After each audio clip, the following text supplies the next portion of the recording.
Okay, so you ready? Yep. What? So recently, I was in talking with Kim and other department heads, kind of just thinking of other projects, thinking about their ideas, money, cost-saving measures, things of that in that regard. I know when you guys just did the budget adjustments recently, there was a lot of concern with your contingency continuing to get smaller and smaller. And one potential thing that popped back up to Kim and I is the potential again to sell the city shops property that has now been sitting there, basically just waiting to be remediated still. And as you can see in the staff report, we put some information together with going back into the records that we have in file, and then also going into Mike Walker's head to get some of the numbers in there on what we have spent on the property, what we purchased, what we sold it to the housing group that we sold it to a number of years ago, and then what we bought it back at. So just wanted to put that information in there. And then, so as this was coming up and we were kind of talking about it, several months back, there was a Bagels and Brownsfield discussion with Mr. Garza here with Clackamas County Economic Development. And I think he neglected to bring the bagels, but he brought the input and advice that we were looking for. And so we reached back out to him, and he's been very helpful on trying to move us forward as a pilot program. And I invited him tonight to come speak to you guys and hopefully get input and also potentially a decision on whether you want to join the land bank authority that the county is currently creating to help with remediation of the site, to help with potentially finding grants, and also get ideas and feedback on what can be done with the site. Because it might not, and as Mr. Lagarza might go into, it might not be a one-size-fits-all approach that we were looking at before, where the city sold the entire acreage. It might be another approach where we retain part of it for park, or something else where it's really hard to remediate and very expensive, and then sell other portions of it that are more clean and don't need to be cleaned up through the brownfield program as much. So, without further ado, I'll just turn it over to Mr. Lagarza. Great. You want me to use this little podium here? Yeah, that'd be great. Okay, I'd like to. helps us record it. Good afternoon, and thank you, Kelly and Mayor and Council and City staff. Thank you for having me out here today. I have a couple handouts I wanted to hand out first, just to kind of help everyone kind of follow where we're at in this process here. Thank you.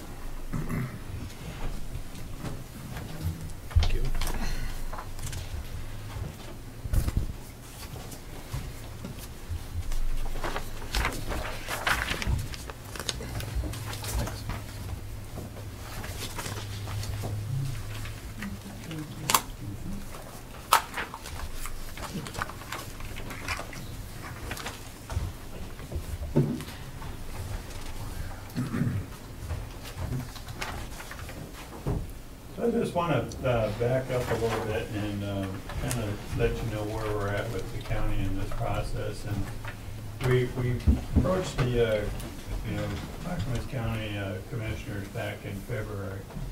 And back in 2015, the state of Oregon passed a House bill that allowed counties and cities to be able to set up a land bank authority within the state of Oregon. There hasn't been a land bank that has been set up in the state of Oregon yet. So we approached our commissioners with the opportunity of working with Business Oregon as exploratory whether we should go down that road and look at that. So we approached Business Oregon Brownfield program and got approval with our county commissioners to get a grant for $25,000 to study looking at putting together a 5-year business plan. And our goal of doing that was to see if we could set up a land bank authority to help, partners like yourselves or landowners that may have a brownfield site with the opportunity for them to be able to transact through the land bank authority and be able to put that back on their tax rolls and to be able to clean up the property there. Our commission, they approved us to go forward with the grant. We obtained the grant from Business Oregon's Brownfield program. We have a consultant right now that's working with the county team here. We've had 2 meetings working on our business plan. We have an advisory team. Our advisory team consists of the Port of Portland, Regional Solution, the Governor's Office, Business Oregon's Brownfield program, and DEQ. We're looking to finish our business plan probably in mid-November with our draft, and we're looking to take that to the board in December. Again, this is an early stage business plan. And what we're hoping for is that we'll get approval from the county commissioners to move forward to set up the land bank authority. What that would entail is looking into the fiscal year of 19 to start setting up the land bank authority. But what we're doing is we're reaching out to partners and communities and trying to identify any projects that would happen to be within your community that would want to participate with the land bank authority and hold those as a benchmark in a potential year that we could team up and reposition that and clean that property up and bring it back onto your county tax roll. So I just want to kind of go through this presentation here so you can kind of understand what we presented to the board to bring you up to date there. Again, on the first page here, this is, we're looking at this for basically for partners and opportunities. We originally started at this for an employment lands potential because one of the things that we saw is industrial properties out there and ability to clean up those properties, get those back on the books so we could bring in good employment jobs. But since then, as we've developed our business plans, we're looking at also for the opportunity for housing and for community assets there. So the business plans can have three components. If a property is within a residential zone, how we can look at bringing that in, having that cleaned up through the residential aspect and taken to the market there. We're also looking at for some aspect that if it's a community area, and it might be better suited to be remediated as a park because depending on your environmental level, you could have higher cleanup levels. So it makes more sense to maybe looking at a different use for community use or an open space through there. So again, got approval through Business Oregon to do this work, the brownfield program. A lot of people, if you look at the slide, they ask what a brownfield is, right? Well, under the ORS, it can be almost anything. I mean, if you look into the statutes, it's anything that has to do with blight. Doesn't necessarily have to be environmental. It can be a blighted piece of property out there that you might have an abandoned property owner, just been sitting there for a long time. Maybe they're out of state. So this gives a way for the state to go in and looking at ways, especially on these older mill sites, ways to remediate these properties here. So again, it could be anything from a dry cleaner, gas station, or for example, we always use the old Blue Heron site down in Oregon. Again, the reason why we considered looking at this land bank authority, it all started from our industrial side, from our employment land side. We're also adding the component for the residential side and for the community parks and open space sides there. So that has grown from our original first research on the property there. So the land bank acts as a separate municipal government there, so it'll have its own board. It'll have it has to report. It has to do monthly reporting out to the governor's office there. So those are steps that are, it still kind of has an independent board, but it'll still work in those capacities there. Has the purposes to acquire, to rehab, and redevelop the property. And also can be, a joint venture or a partner with the property, or they can do it as a development as a fee for the asset, looking how they can repurpose it there. Last, let me see what else would benefit you guys to kind of know about. I think that's the main thing, is just to let you know where we're at today. Billy and the staff and team have showed me your parcel in your inner city here that's zoned residential. You may have, you may have some areas that it might make more sense to look at how could this be open space or connected trail, and then have maybe more higher density residential use. It'd be an opportunity if you guys chose to want to move forward, if we got approval from our county commissioners to set it up as a potential project to be identified in the land bank authority. What that does is, number one, the land bank kind of creates a stop in the chain of title, right? So in other words, once that transacts to the land bank, it helps you. So there's a stop in the chain of title from anyone coming back to the city. So it gives you that stoppage there. The other thing is the land bank is able to go in and acquire, EPA, DEQ funding to be able to have staff and support to help you go through and identify what type of cleanup dollars are there, and to do some of that work that you wouldn't have to set staff time out to do those kind of tasks there. So, right, and then what also would help you to find a way to go through and transact the property. So those are things that I think you should, we'd love to have you consider it. I think it would be a great opportunity. And want to take any questions, I know there's probably a few, so with that. I had a question. Yeah. So you sparked an interest. You said that stops the chain in the title progression there. Does that mean that do we sell you the land, give you the land bank, or how does this all work? I mean, do we give up rights to the land and then land bank takes ownership of it and does their thing? Or? Once we had it established, right, the land bank, then we would have a discussion on the transaction cost, right? A lot of times it's what we would do is during the feasibility stage, right, we would look at, what the exposure is on the cleanup value there, right? So you're gonna have a land value and then you're gonna have a cleanup value, right? And it's the transparency is what's gonna be necessary here, so you understand that at the end of the day, that, you might still have 300,000, you might have 700,000, right? So, and there's only so much the land's worth, so there's a value at the end of the day after those discussions, right? And then that comes into the program, right? So whatever that value is, the plus or minuses, and it would transact. You would either transfer or we would buy. It just depends on where that value is, right? And as we work through that process, then there's abilities for the city to look at, hey, how could we exit, or how could we get more housing on there? There's some different opportunities for you to think of that strategically to help you bring that parcel back online. So then the land bank then goes through the process of trying to develop that or sell that, clean it? We're not looking to develop. We're looking to think of it as we identify funds and ways to clean the property. Mm-hmm. And then what we will do is we will market the property and help a developer come in and take over the property and show them that we've secured the cleanup funding for them to be able to clean up the site and then develop the site. Okay. But we would transfer, and like you said, the title to you, and you either pay or we pay. And then the title will transfer again to either, more than likely it would be, in this property here, the residential property, so you'd have a residential building that would be able to do this. Okay. You had talked about the advantage of having part of it as non-residential, like a park of some kind. Is that because the parts of the property might be so highly contaminated that it wouldn't be feasible to move forward on it? And then the other question would be is, how would you make that a park if it couldn't be reasonable to put a house on it? How would you get kids to play and adults to have picnics and that kind of stuff on a piece of property that would be not as easy to develop? It's a good question. I went down to the site, and you have a really nice site there with a natural stream through there. Mm-hmm. And it just my first look at that, it would just seem natural to have like some kind of open, leaving that stream or try and tie that in and not remove that from your parcel there. So how could you incorporate that within the community you have and with the connectivity that you may already have within your community? That would be something that is first blush looking at that I think would be something we really interested to understand. When you first come into the parcel off the street, does that make sense to be, a pocket park for within your community and be able to connect your trails and your system?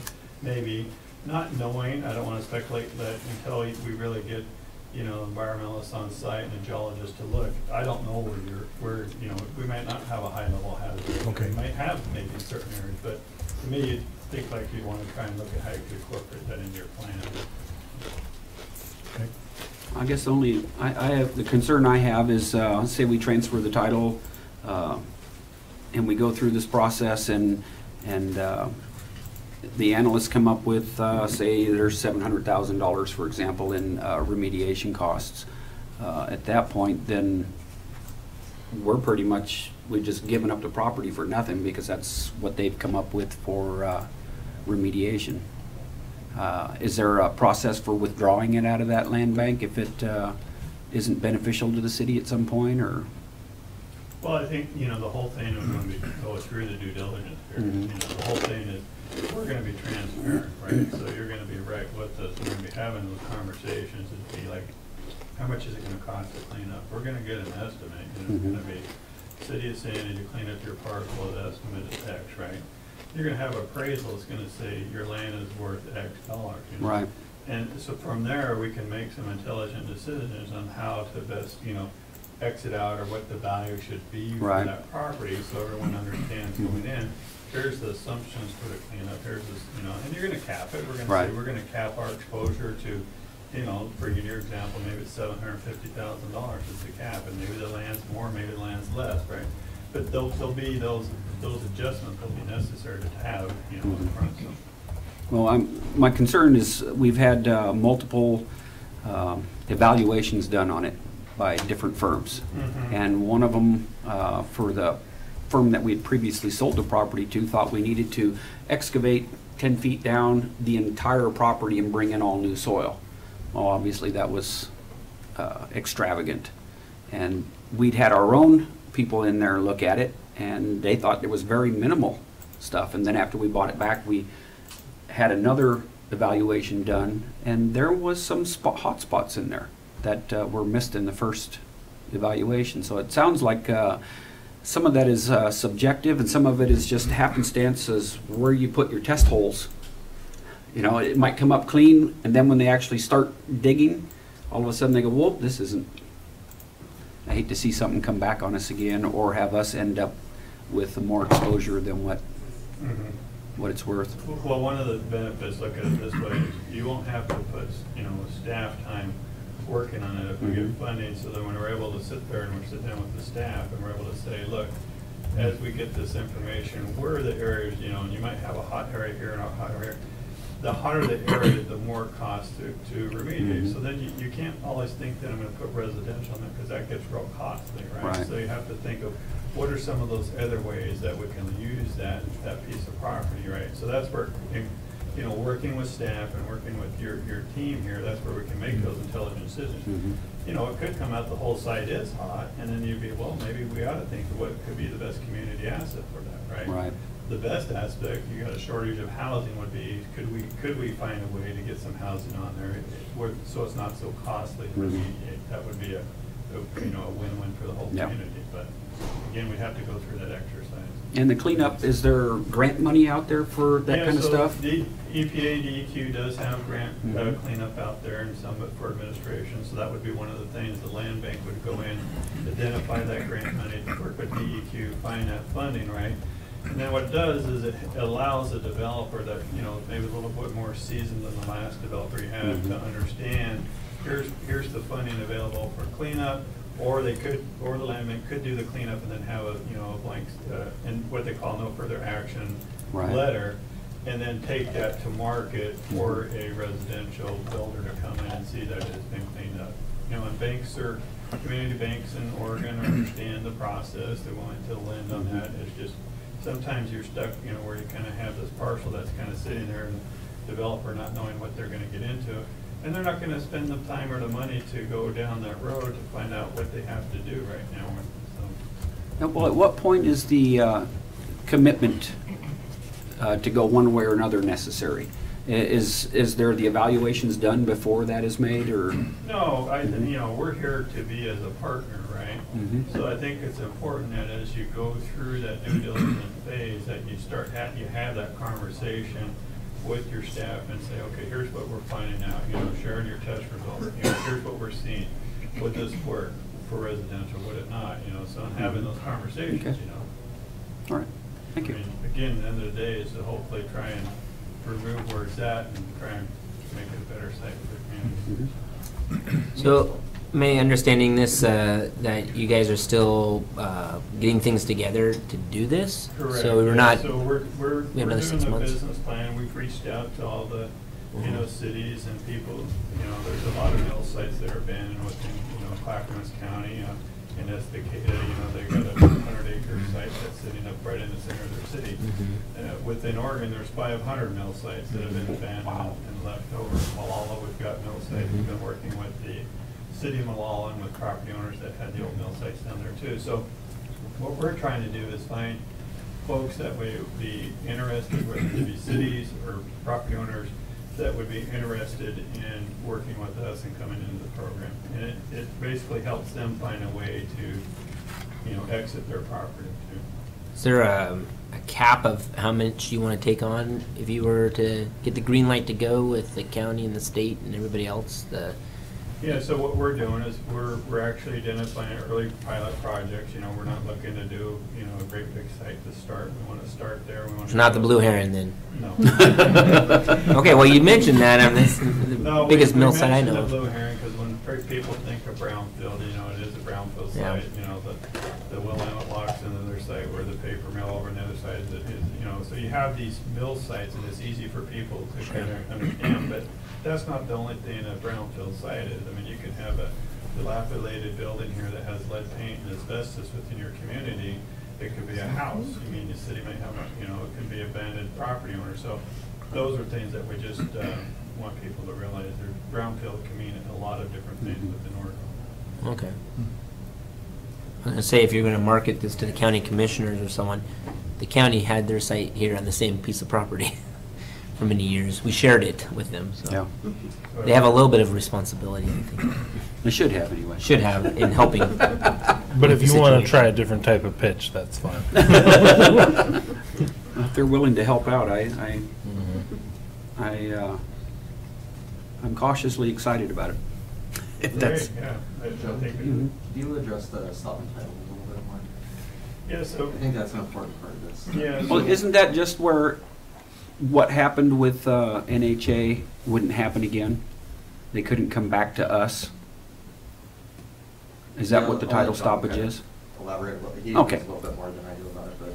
Basically, what the land bank does is, when I talk about, you know, the stop and chain of title, so once the land bank would take the property in there and they sell it to a residential or industrial builder, or, you know, some type of user, a new title starts, right? So we're the first ones on the new chain of title, and then that next owner is the next property owner. So Mhm.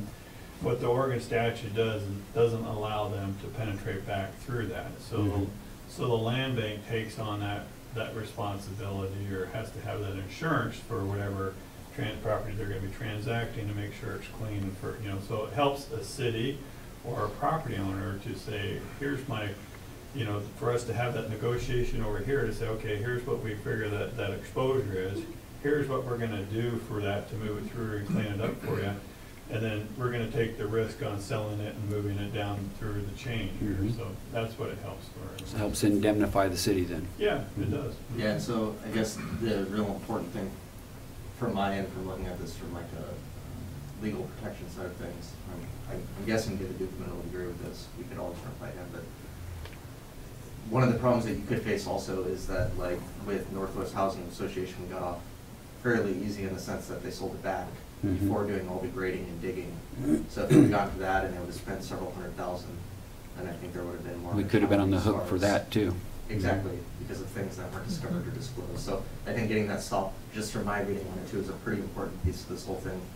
And it's a lot less dangerous for the city down the line, instead of just selling it to a private developer ourselves without having the land bank a party to it. Yeah, I'm interested to get David's take on the whole thing as well. Could you let us know when the county's going to discuss this? Maybe send an email to the city managers if we want to come and hear that discussion with the board. You betcha, yeah, the county commissioners have been very interested in it, and Mhm. like I said, we have a great, the governor's office has been, Johanna with Regional Solutions has been, she's on our advisory team. We have Tiffany Johnson, who's with DEQ, she's an attorney with them, she's on our advisory team. Karen Holmack with Business Oregon Brownfield is on our advisory team. And we've had the Port of Portland, so, who's done, you know, a super fun site Mhm. here within Oregon. So we've got a good advisory team, and absolutely, we'd love to have you come there, and, you know, especially if you're very interested, and voice your interest too. It'd be great to have some support. So how much competition is there between the different sites? You said there's like 500 mill sites throughout the state, but let's call it 50 or whatever it is that's in Clackamas County. How would you suggest that our piece of property competes against some of the others that are out there? We have a pretty good chance, you think, to be able The to first one. take that on, or is it, we mid-priority? Where do you think we would stand No, on I that? think you have a really good chance. I mean, again, we want the land bank to be successful, so other counties, or, you know, it can grow, maybe even to be with successful in the metro region, right? So we don't want to go out and do a great big project and have it not be successful. So, you know, within our modeling right now, we're looking for, projects like this size. Smaller Projects properties. that we can show, here's a gas station that was repositioned in this city, or here's a property that was turned into a park, and here's a community that had some residential need, right? So, and then build that up over the years. I think the challenge in the other parts of the state is just being able to find the counties and the staff time to be able to try and establish a land bank. So I think we're hoping that this is a successful model for Clackamas County, could maybe grow into a region area for our 4 counties around here for cities and help them out, because there are a lot of brownfield sites when you get into certain areas of the corridor, along with Kaufman and stuff there. So. Okay. So you say we're the first county in the state that's looking at this. We'd be the first county in the state. Well, there's probably other counties that are exploring it. I know we're the farthest along in exploring it. So are there other types of land banks, like cities or the state itself? Well, the city you could set up a land bank. I mean, one that already exists, though, in the state of Oregon? No. So no land banks yet No land existing? banks. But in other states, they do? Yes, it's quite common. Back east is where the land banks originally originated out. It's Okay. quite common back there because the industrial Rust Belt cities, Cleveland, Detroit, a lot of Sure. those areas, New York. That's where it kind of originated out of. Colorado is the closest state to Oregon that has it, and California are the 2 close states that have land bank authorities. But Oregon's exploring it because, just where our land use laws are. And the reason why we got interested, because within our area, Clackamas County, it's, we start getting into topography, and it's harder for us to find, land that has basically services already to it. I mean, this parcel is a good example. You already got the street there, you got utilities there. Mhm.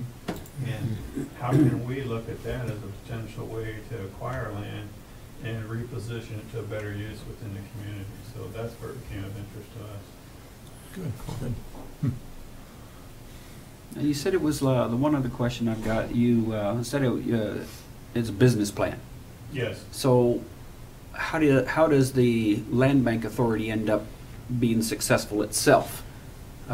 Do they make a profit off of this to generate funding for future endeavors, or? Well, one of the things that we're looking at is, do we lease property, because what we want it to do is be able to, after 5 years, you don't want to continually be writing a check. Right. Clackamas County and writing a check, or cities that you're writing a check, right? So we're looking at which way, how can this, be self-sustaining, stand on its own? So some of those models are basically, property that could be repositioned and put on a long-term lease, right? Mhm. And so it's one of the things that we've been looking at is, if we have housing, for example, that comes into our program, for example, we have tax foreclosures that come in, can we reposition those and lease those to veterans or low-income housing for a long-term, so then you have some lease revenue that's coming in. So we're looking at those ways. We've looked at some older buildings that we can maybe repurpose for like makerspace that could, you could harvest, what's going on within your community and bring some of those smaller startups that want to come in, offer more affordable rent because we can hold it longer term. So that's the ways that we're looking. Some will be sold as a fee to replenish our loan program, but so we're looking at three or four different ways. Okay. So the city would end up being a partner in this land bank, or? Mayor, honestly, I think, it's open for discussion, I mean, I think if you and your council is interested, it's an early stage here, and like I said, we'd love to have you participating, and that's, provided our commissioner said, let's move forward and set it up, we're Right. open for those discussions. Yeah. I think it's important, again, we're out here trying to identify properties and potential aspects, it helps us with the state and everyone else to be able to ask for funding to establish it and to help, assist on these type of projects. If we Okay. could do a partnership, maybe we could look at Sandy Community Campus as well. The old building, because it's full of lead and asbestos, so Yep. getting that Yeah, removed and let's talk about remediated. that too. And then we'd have a big blank slate there Yeah. that we've looked at doing some sort of public-private partnership with. Yeah, it's those kind of discussions that would help to spur other communities, I mean, Mhm. that could be, I don't know what the zoning is, but, that's an opportunity for you. Commercial. Commercial zoning Right. for you looking at to have some space in Residential. there. And, there's 100 ways to skin a cat to make the deal work, so, so that's definitely doable. You mentioned other cities. Have you been already in front of other city councils out in the county, or are we We've the first? talked to the city manager in Malala. We've talked with, every city within Clackamas County knows what we're doing. To Lake Oswego, to Well, Wilsonville? not Lake and- Oswego so much, because they don't have a lot of, brownfields that was identified real early. Okay. Okay. You know, the only other question I had that I thought would be of interest to council is there like and you might not have an answer to this, but is there like a rough timeline if they wanted to become one of the pilot projects that you guys would need to know that we're interested in moving forward with? Well, what I would propose, if you guys were interested, we would look at setting up, if we were approved in 19, we would look at the fiscal year of, July 1st of having the land bank up. And what I'd recommend then is if you're interested, then we would work through 19 and 20 to come up with those agreements to look at how we evaluate the land and go through that process, and then be able to look at like what you would go after for our EPA, DEQ grants in 2019 to 2020, submit for those during that fiscal year, so hopefully we'd be able to come in 2020, fiscal year 2020, and identify those funds for moving forward. So I'd see it like falling in the second year of the business plan. First year, call it your pre-development stage, studying the site, identifying the sources out there that it would be available, and then what those uses would be if we got those sources. And then if we were able to achieve that funding, and then the second year looking at, implementing that, and then, you'd technically be looking at the third year, disposition of your site. Well, it kind of gives me hope that maybe we could find some solution for that piece of property. I'd like to see I that. think you can, I'd like to see something happen if possible, I for sure. think the state is really been watching, and, they're really excited, and, and I think our commission's excited, so I think there's an opportunity there. I'm interested.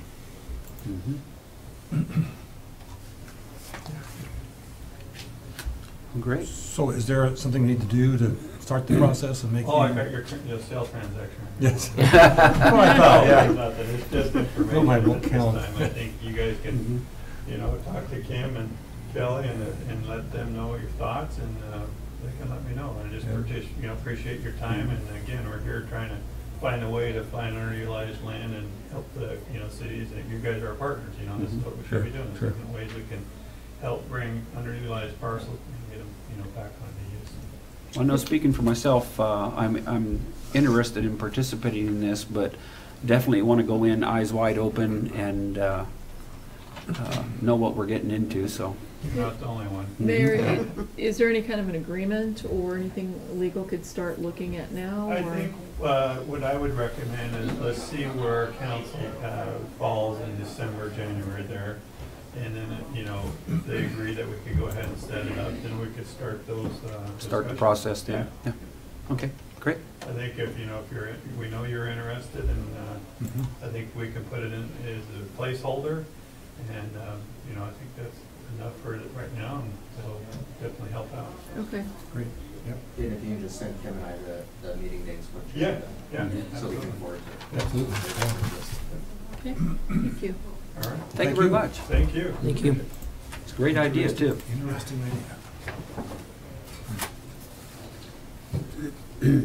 Yeah, thank you. That's it, Director. Yep.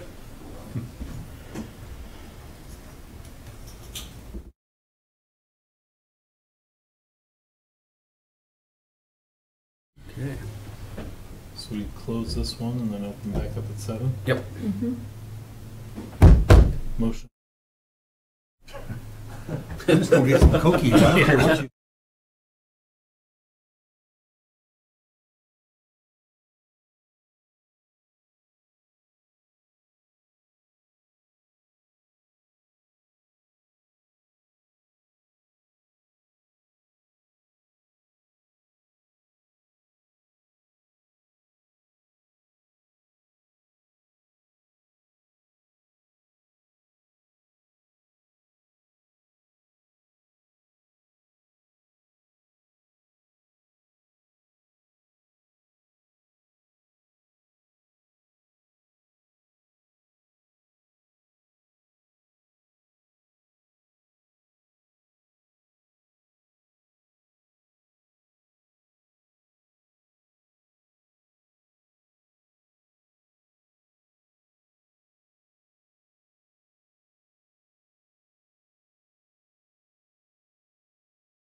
Pledge with me.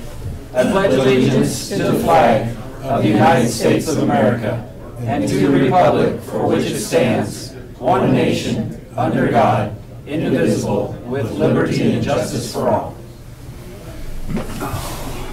Can we have roll call, please? Councilor Pizza. Here.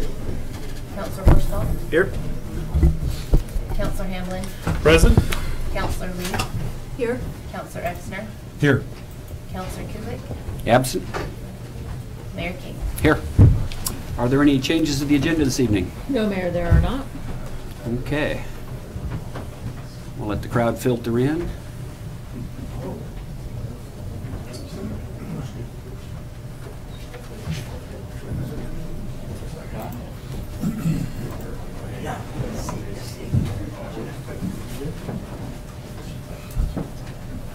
All right, almost a full house. All right, at this time, we will take public comment on items not on the agenda. So if anyone would like to address the council, now would be the time. Don't rush the podium at once. Do you have an agenda? They're probably all, if they're not out there on the table, they're probably, All out. yeah. We don't generally have this large a turnout, so we don't print that many out. I don't see any. Here you go.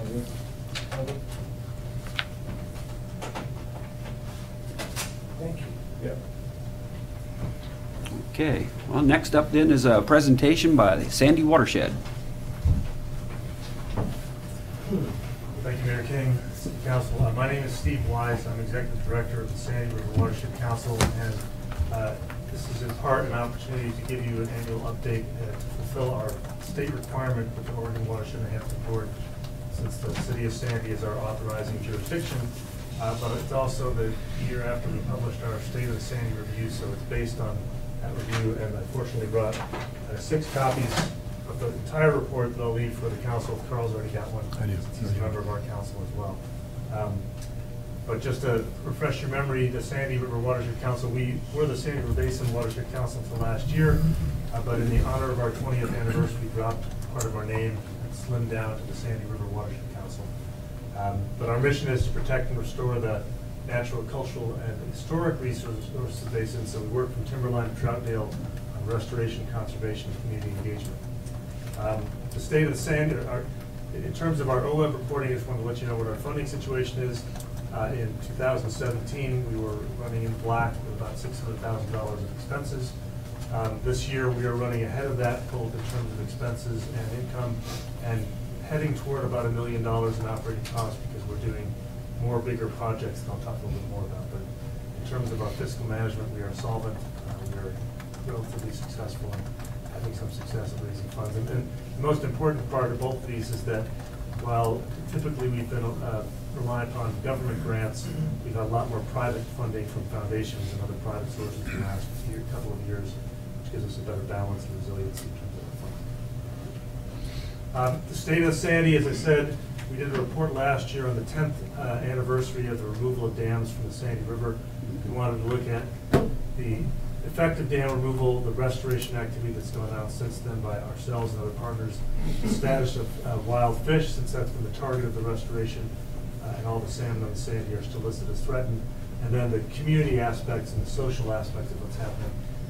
The idea was also that rather than just looking back, we wanted to say, well, how does the first 10 years of restoration experience point us toward the future? So we looked at 7 steps for a healthy future. Figured that 12 steps is already taken. It's something a little more precise and memorable. So as you may know, or may recall, in 2007, the Sandy took a big leap forward in terms of its ecology when PGE decided to remove the Marmot Dam.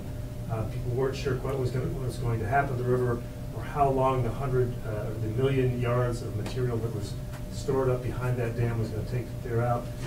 In fact, once the storm came through on October 19, 2007 to blow away the coffer dam, the temporary dam behind the original one, it was only 19 hours. The temporary dam and all that sediment had moved out of the way. So the Sandy did its job, set itself free 10 years ago in October, almost 11 years now. And then PG went ahead and took out the Marmot, the Little Sandy Dam, and the Sandy River has been flowing free ever since. So we were part of the 15 agency partnerships, the Sandy River Partners, looking at how we could restore and prioritize subbasins of the river. So like I said, it's from Timberline to Troutdale. That includes the main stem Sandy, the Salmon River, the Zigzag River, and Bull Run, as well as more minor tributaries. And the partners' plans focused in on the main stem Sandy because all fish use it at all life cycle stages. And the Salmon River and Still Creek upstream because those are the primary spawning grounds. And the plans addressed what are called limiting factors, the habitat conditions that limit productivity and have brought the fish to somewhere between 10% to 25% of the historic levels when they were listed. And then the restoration actions looked at restoring in-stream conditions, the complexity of the habitat, riparian quality in terms of the forest and vegetation, and then issues like passage and connectivity of the floodplains. And the map at the top of this slide shows the areas that have been restored at some level, the green being vegetation, the purple being in-stream work throughout the basin. So you can see that restoration has been all over the basin, more than 120 projects over the period of time we've worked on this, and touching those priority basins and starting to show results, which I'll get to in a minute. An example is the Salmon River. Partners worked particularly in the lower 2 miles of that river, the demonstration of how restoration could be done, how the floodplains and side channels can be reconnected, adding 67 different engineered log jams, more than 2,000 pieces of large wood stacked in there, back in the river that have been stripped of vegetation after the 64 floods. And the monitoring shows a really significant increase in juvenile fish using the areas and spawning fish coming back to those areas, and just that these restoration activities seem to be having a positive impact. Similarly, in Still Creek, in the lower 7 miles of that river, one of the most productive steelhead areas in the whole basin, Forest Service, Freshwater Trust, Marcellus, and others restored the entire 7 miles in 5 years. So all of the target restoration is completed. That subbasin is completely restored with thousands of logs and a really impressive response biologically from fish recolonizing areas that were inaccessible before these restoration actions took place.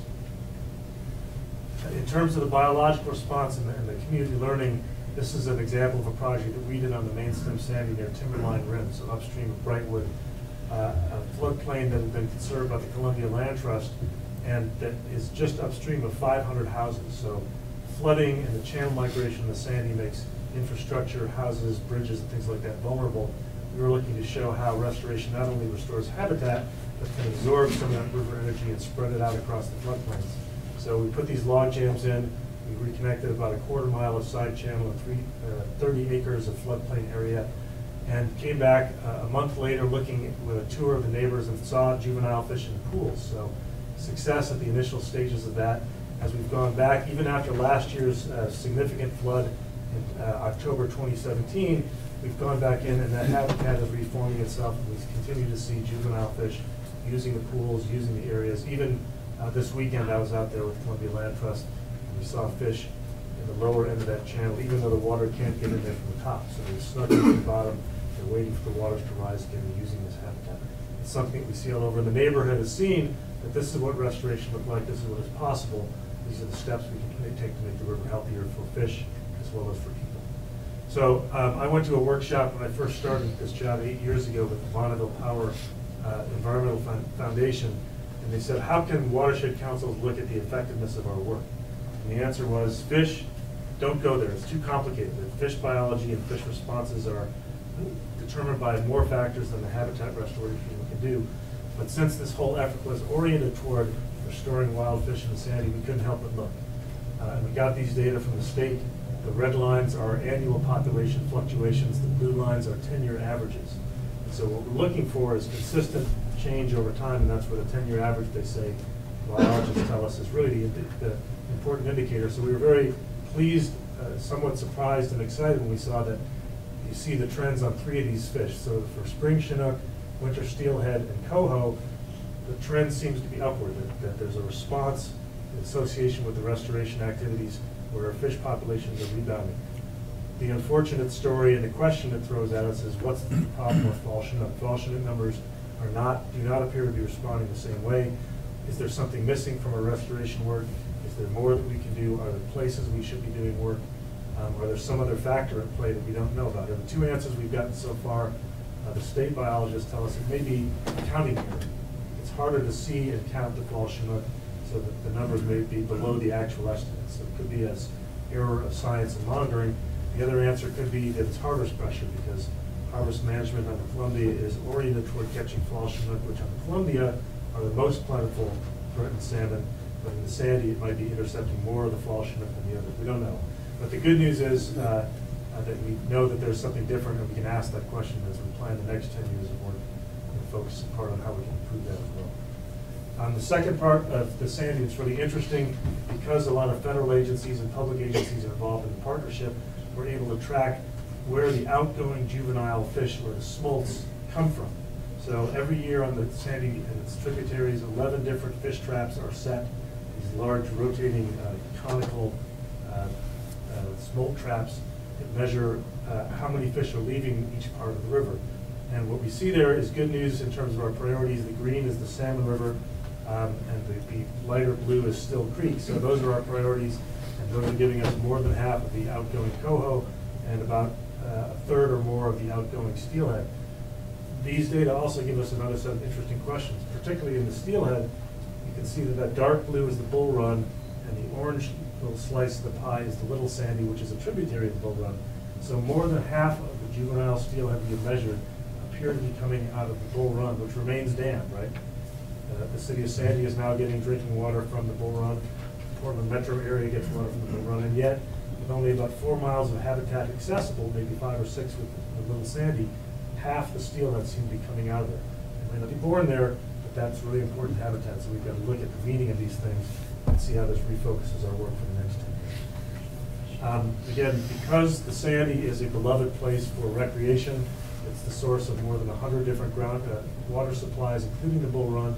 We want to look at the relationship with people and the economy, since, of course, almost all the beer and beervana, all the coffee and Coffeetopia in the Portland metro area begins as Bull Run water. It's a really key part of the economy and the lifestyle. The things that we think about for recreation, hiking, boating, skiing, camping, so much of that happens in the Sandy Basin. So we wanted to look at these human aspects as well, and we find that the good news here, while more people are using the water from Bull Run, we're using less water. So we asked the question, can the people in the metropolitan area and the Sandy Basin live in harmony with the watershed? We believe this is a symbol of how that we can. That the economy still thrives, and at the same time we're keeping an eye on conservation. And then these pictures are from our cleanup efforts, pulling trash out of the upper Sandy at Timberline and the lower Sandy boats. And that fortune cookie there is one that we actually found in the Timberline cleanup. So we're looking forward to having our efforts be rewarded. This is, again, looking at this year's cleanup activity, the Timberline, the Troutdale cleanups. On the lower river, we had 50 participants and some very interesting finds of trash. On the upper river, it's between 1,000 to 2,000 or more pounds of trash every year that rolls off that parking lot of Timberline into the headwaters of the Salmon River. And the more we know about trash and plastics and microfibers, we know that studies show those are harming potential habitat, harming fish productivity. So the less trash that gets in the river, the better off our systems are going to be. And then the other numbers you see up there are our volunteer involvement year to date. We really think it's important that the community participates in restoration and conservation, learning about why the Sandy matters, learning about what individual actions can do to accumulate positively. So growing the number of people and events that bring people to the river is really important in our work. We've mentioned before that the Conservation-Oriented Recreation Guide is a project that the city has funded along with Clackamas County. It's still a work in progress. We're kind of working on the technical side with the county tourism agency, but we've developed this initial map of important recreation sites and their potential functions. And we know you may have heard as well about the county tourism agency looking at ways to bolster tourism along the Sandy and water-oriented recreation to be an economic resource. So we're going to more to come on this one. It's still a work in progress, and when it's complete, we'll be sure to let you know. The report also looked at conservation lands, where again, the city is saying these actions are meaningful, that you've extended the extent of Sandy River Park. And for example, the land that formerly was the Marmot Dam site is now the Marmot Recreation Area just upstream off Tenike Road and Marmot Road. So it's recognizing that further land conservation matters. Those orange sections of the map there were former PGE lands that have become public territory since the dam removal. So expanding the reach of conserved lands is another step we want to take and continue Among those 7 steps, of course, this is a concerted, prioritized restoration effort throughout the basin. We need to continue working on these priority areas and advancing the condition of the priority basins. The next project you'll see from the Watershed Council is at the Sandy Salmon confluence. It's about a half-mile or mile-long floodplain where those rivers come together. It's hidden behind post-1964 flood levees, where you're planning. In fact, we just got good news today that the Portland Water Bureau is going to give partial funding for that project. We're expecting a decision from the Oregon Watershed Enhancement Board tomorrow, or this week anyway. And we're hoping that next summer we'll begin to work on that project, reconnecting those floodplains, cutting through the levee to let the water flow back in the floodplain, and extending the reach and habitat restoration priorities in that place. Another step that we're looking for is to continue improving passage. So that picture on the right is the dam at the Mountain Community College. It's also known as the walkway between the athletic campus and the main campus. The map on the left side of this picture shows the red dots are culverts that were not allowing fish to pass along Beaver Creek or Kelly Creek. 2 of those have now been repaired. The 3rd one is scheduled for next year on Cochran Road. And then that dot in the middle of the Mountain Community College campus is the dam. So once the passage is improved through Beaver Creek, it's available upstream on Kelly Creek. We ask people to look at that dam. It seems immovable now, but imagine salmon. We actually have funding to do a feasibility study on the strategy and the cost of taking that dam out and replacing the free-flowing Kelly Creek section there. We'll be looking at that, completing that analysis at the end of the year, and talking with the college and community stakeholders about how we might be able to move forward to extend the free-flowing rivers in the lower sections. As I said, there's a lot of data that get collected. And while this wiggly map, wiggly lines are not really easy to see, the yellow line is the important one because that's the sandy steelhead population. The other ones are nearby basins, including the Clackamas and coastal steelhead. And you see the sandy, particularly since 2012, has made a radical upward leap.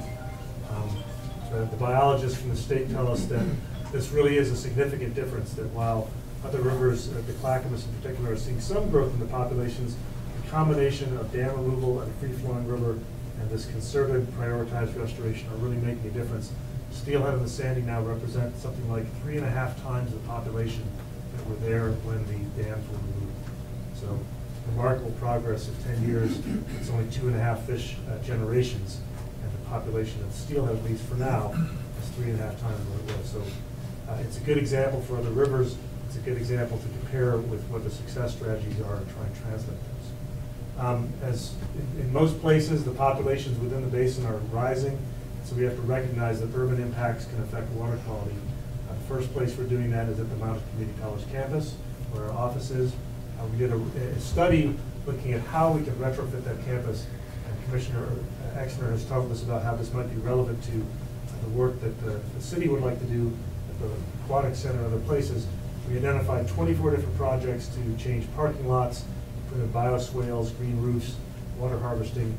Over time, since these are capital infrastructure projects, we estimated that if we can accomplish all of these projects, we can intercept and filter 1 billion gallons of urban runoff just from this campus alone, because it's the biggest single source of stormwater currently piping straight into Beaver Creek and Kelly Creek, where otherwise conditions are improved. We completed the first demonstration project in this sequence this year.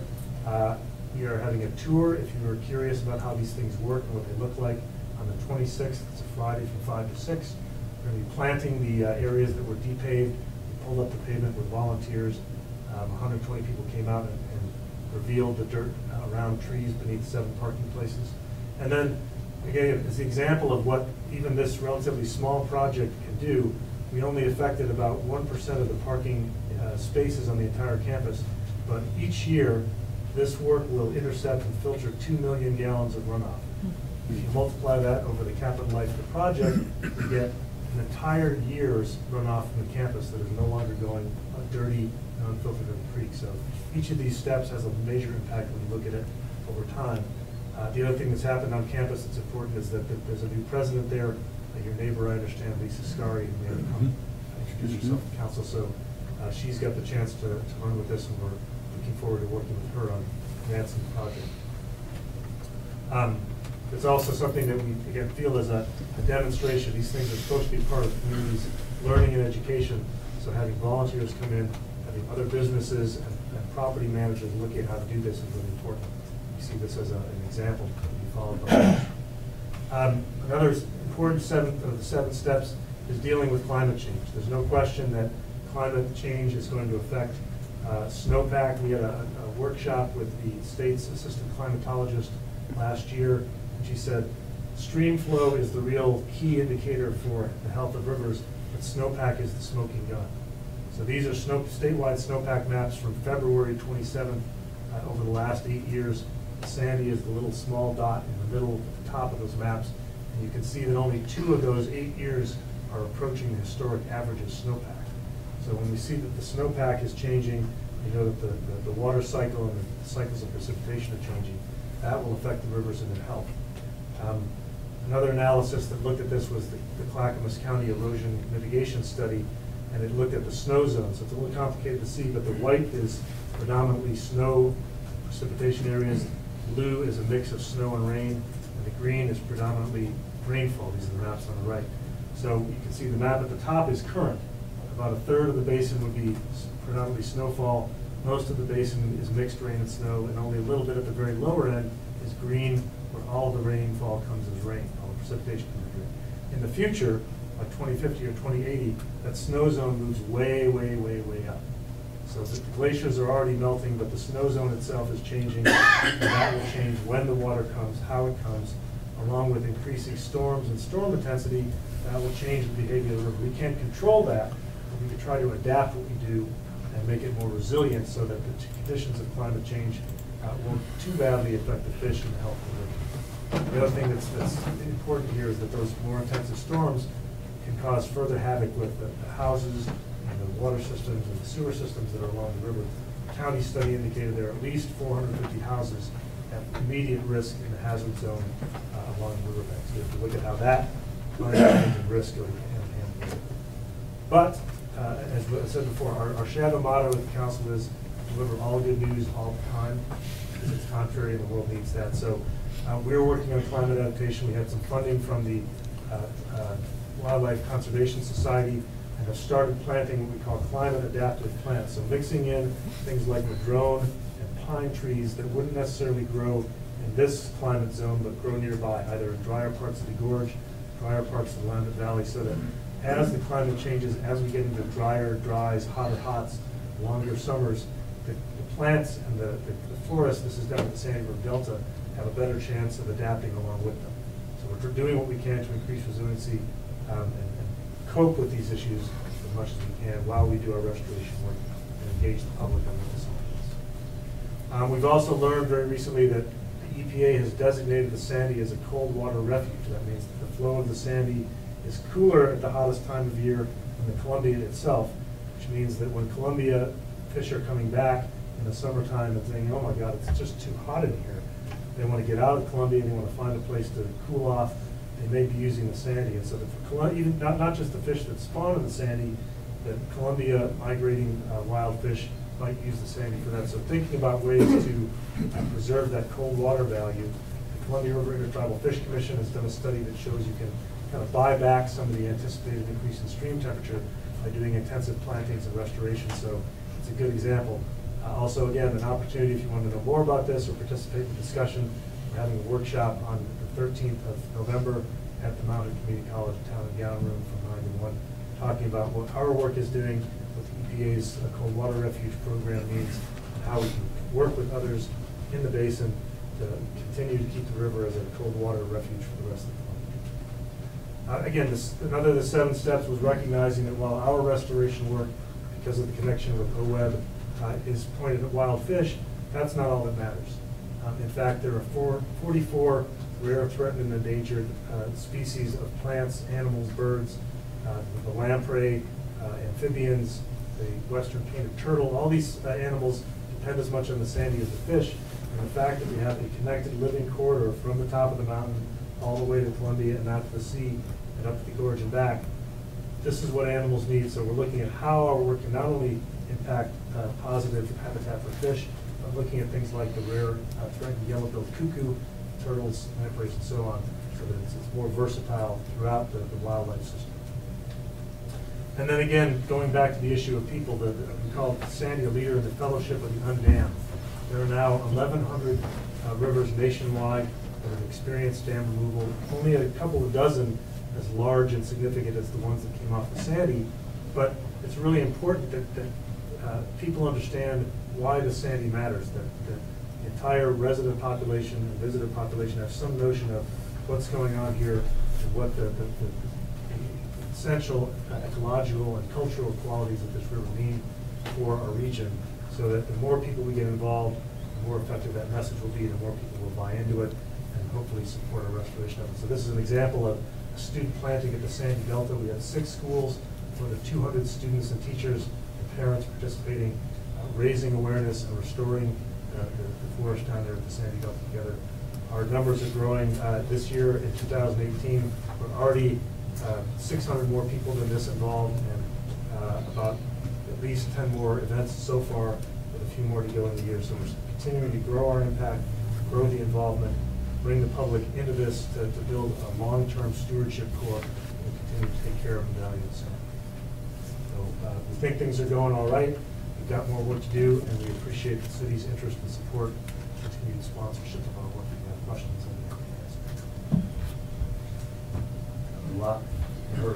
Yes. You're getting very good at that presentation. I've done it a few times, yeah. I did as far as Astoria and throughout the basin as well.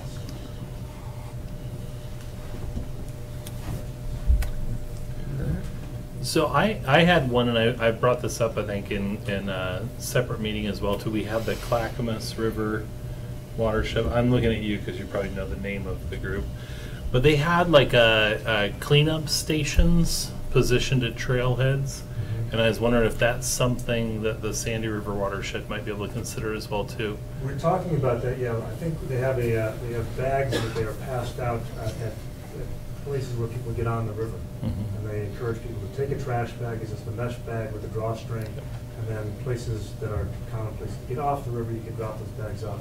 We have talked with the Clackamas River Basin Council about how they manage that, and looking at ways that we can integrate that with the stewardship work that we do, or partners along the river who might be able to be collection points.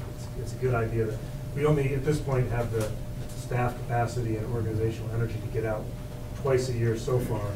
There are other groups that do cleanups out there, but it would be a good idea. It would be good preventive medicine. There might be less for us to collect on those big cleanup days that people were able to easily collect things and haul things up. The other thing we've done, there was a fishing derby last year, the steelhead derby, and along with the contest for catching the most and the biggest fish, they have a contest for collecting the most trash. So they offered a prize so that the anglers competing in that tournament would also be river stewards. And again, blending that message that when people recreate on the Sandy, you have to recognize this is really sensitive habitat. Almost all the places we go for fun are also the most important habitat sites. Okay, thank you. Thank you. Thank you. So Appreciate it, Steve. I happen to bring Yeah. 6 copies. I'll leave that with Kim, and if you want to have a copy of the report. Thanks, Steve. Okay. Thank you very much, Steve. Thank you. Appreciate Thanks, it. Steve. Good job. Thank you. All right, up next, public hearing ordinance 2018-29, amending our development code, chapter 17.22, 28, 80, 82, and 102. Mayor, we're gonna take a few of these by section, so instead of all at one time, if that's all right with you. I think that's a good idea. Okay. Where do you want to start? I didn't know if you wanted to present. Yeah, I will. Where do you want to start in, Lauren? Which section do you want to start with? 22?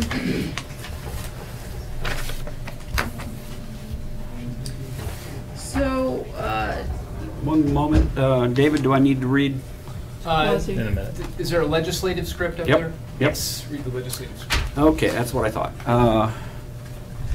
There's going to be some time limits here. There's 15 minutes for staff presentation, 5 minutes for each proponent or opponent, 5 minutes for applicant's rebuttal, 5 minutes for questions from the audience.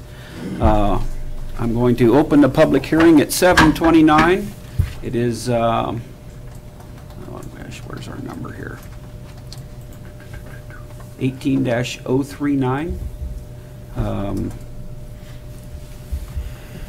At 7:30, call for abstentions from the hearing body. Call for conflict of interest from the hearing body. Call for challenges to the jurisdiction of the hearing body. Call for challenges to any individual members. If you testify, you must raise all issues at this hearing. Your comment should state why the legislative amendment should or should not be approved, or include proposed modifications you believe are necessary for approval according to the standards. If you do not raise specific issues at the final evidentiary hearing or by close of the record, or fail to provide statements or evidence to allow the local government or its designee to respond to the issue, you will not be able to appeal the decision to the Land Use Board of Appeals based on that particular issue. Failure of the applicant to raise constitutional or other issues relating to the proposed conditions of approval with sufficient specificity to allow the local government or its designee to respond to the issues precludes an action for damages in circuit court. Any party has a right to request a continuance of the public hearing, or in the alternative, to have the record remain open for 7 days.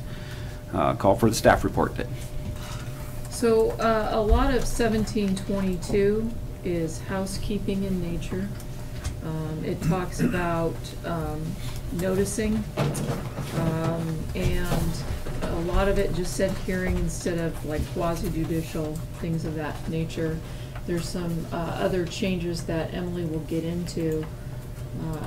Anything else on this part of the Yeah, job? I just kind of want to give a tiny little summary here. So typically when you do code changes, you know, it's a long, drawn-out process. A lot of these code changes with a lot of additional code changes were discussed all the way back in November 2015 at a workshop with Planning Commission. Some of that is included in tonight's information. You know, and then it kind of sat on the shelf for a long time due to the economy being in good state and everything else. What we've been seeing is a lot of, it was kind of a funny segment with the watershed speaking there, a lot of problems caused by vast tree removal and grading that is not consistent, which we'll walk you through with your comp plan, with your Tree City USA goals and designations within your proclamations that you adopt every year.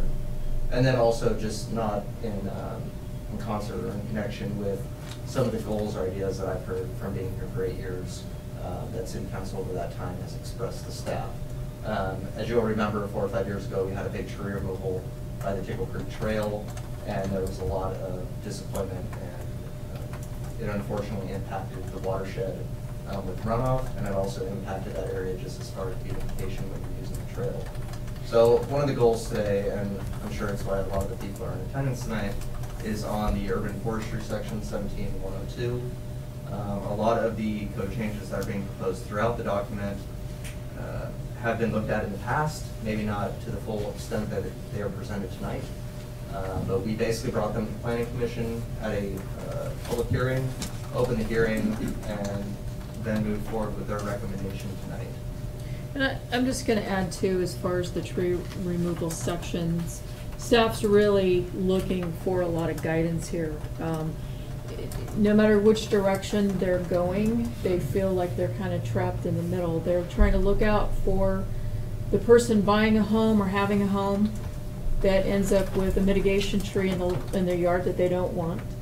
They're caught between the developers, the builders, the potential customer at the end, and then also with council's goal for being a tree city. So some guidance for them would be really helpful to kind of, they're in a jam with all these at odd entities that have interest in this. So some of the things that we're seeing is that we get approached by a developer, for example, who has a great plan, and we discuss tree retention and or mitigation trees, and those are agreed to, and then the builder comes in and doesn't like the decision that was made where those mitigation trees will be or what trees are going to be retained or not. So they're having to deal with what the developer created, and so that's causing issues.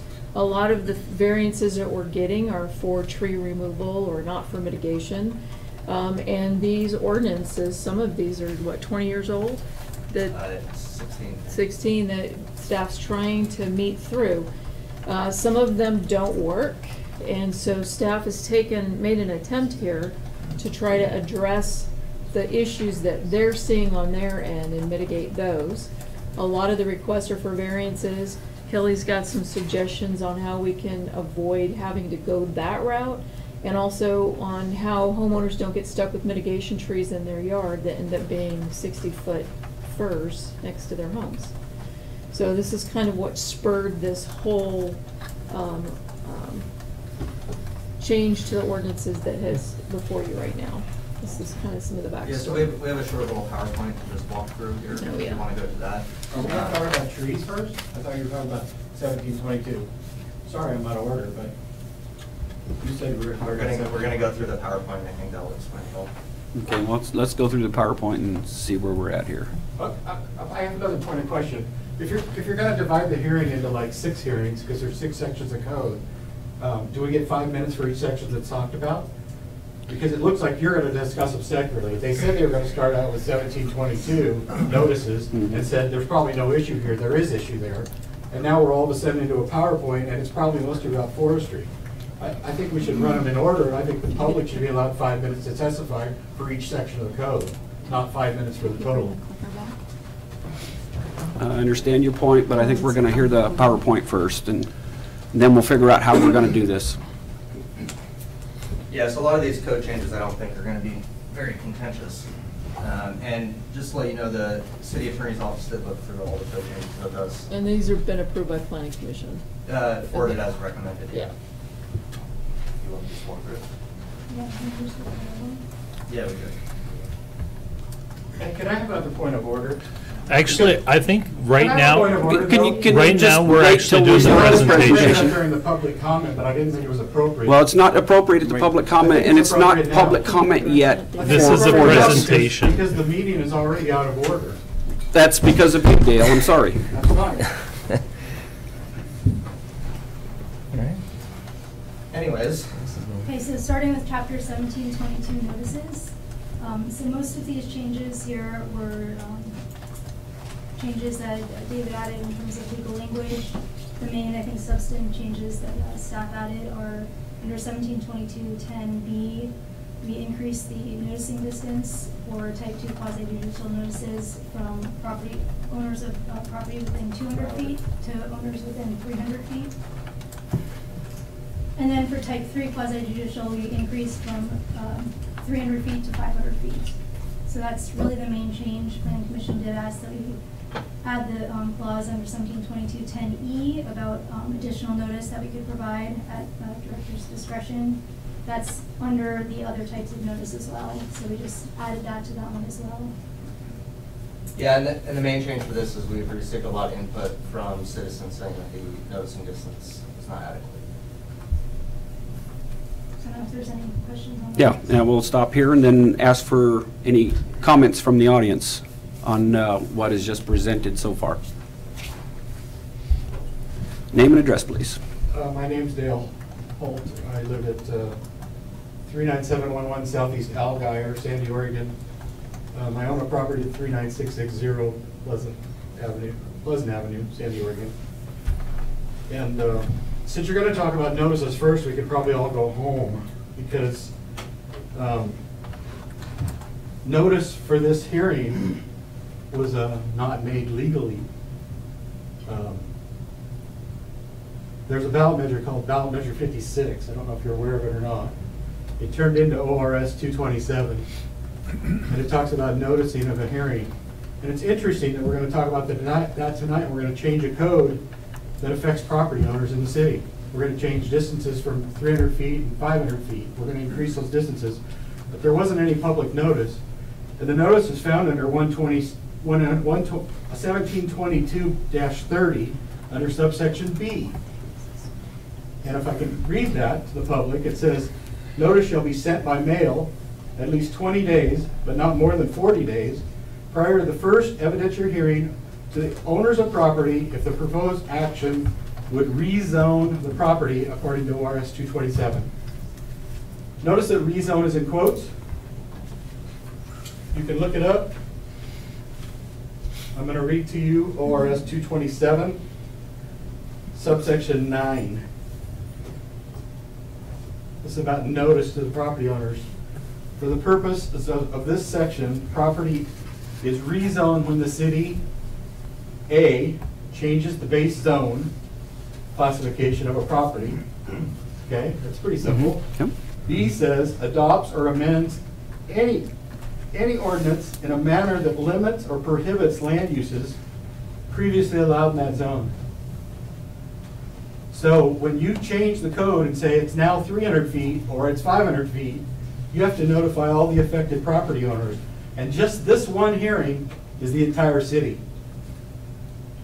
And you're gonna end up going to lube over that issue. And it's right in your own code, you haven't even tried to change it. You did change the one above that, which said you had 35 days to notice LUBA, and they took that out. And the law says you have 35 days. So in section B, in section A of 172230, you removed the 35-day notice, which actually under that ORS is 25 days. Never was 35 that I can see. But you have a hearing that's out of order. The public was not notified. And I again reserve the right to speak for 5 minutes during each section. That's fine. So Mayor, I can respond to that. Yes, sir. The LUB has already ruled on that issue, and rezoning in the context of that statute is either when you go from a single-family residential zone to an R1 zone on a particular piece of property. That's obviously not what's not happening tonight. Or when you take uses that have been listed in a particular zone, i.e., in a commercial zone, you can have barber shops or retail establishments or what have you, all manner of permitted uses. You'll have conditional uses that are listed in various zones. That statute applies when the city goes in and either eliminates some of those previously allowed uses or amends them in a manner that limits them further than what was previously allowed.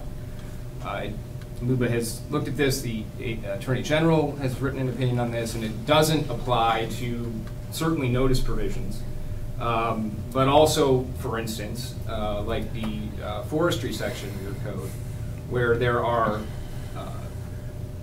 elements what we would call performance standards or things that people have to do as part of developing their property, but aren't actually uses that are either permitted or conditional. In those situations, when you change those, Measure 56 notice is not true. So you've done everything according to what you need to do according to state law to have this hearing. And this was noticed under ORS 192 on Wednesday. So that's also legally done. Yeah, on the second page of this is referred to. We're basically just, we're not removing the notification requirements to DLCD. We're basically quoting their OAR in case they change the date. So previously it was 45 days, they changed it to 35 days. Our code has never changed after that. And if DLCD decides to change that time period again for notification to them, it wouldn't be referenced wrong in our code. It would just reference this OAR, which changes that. So that's all that is. All right, anybody else like to speak to 1722? The notification one? Yes.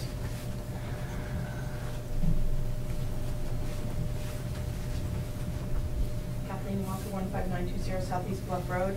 I think I've commented in past sessions about making sure that this is a real transparent process when we go through these kind of things. And I feel like I'm barely in touch with what's going on in the city. And honestly, I didn't go to the website to check what the agenda was going to be this week until about, an hour and a half ago. So I really was out of the loop. And I'm just, what I've said in the past is that I really, you could go with the 200, 300, whatever. What's really helpful though, because what happens is, having been here many years, you get all these neighbors come to these hearings and they've not heard about it because they weren't within 200 or 300 feet. And I think that there's just, what I recommended in those situations was putting some sort of kind of fairly general, easily understandable description, sort of like what they've done in their staff reports in the past, kind of to describe what was the problem, here's our proposed solution, here's what's going to happen, here's when the hearing is. Summarize things, essentially. Summarize things in English that, that Facebook readers can understand, and put it on your City of Sandy Facebook page. So, then it's out there, and I think, it's important to, I think it's still important, and I think, you know, I personally feel like, you know, it's not that big of a deal for them to go from 200 feet to 300 feet. There's a few more addresses. It might cost them another, you know, I don't know how many dollars in postage to send out notices to more neighbors. You know, that, for the developers, I'm not that concerned about that slight increase in cost. What I'm concerned about is that the city residents understand in English, not in the kind of all the stuff you get when you get those notices that I've gotten, but in English what's happening, and they can come to these meetings and hopefully give some, you know, good input. So my vote is for putting it on your city Facebook page in English, and I do support the expanded boundaries for the notification, because I don't think it's that big of a deal. Thank you. But I'm sure there's a lot of people in here that might disagree with that, so.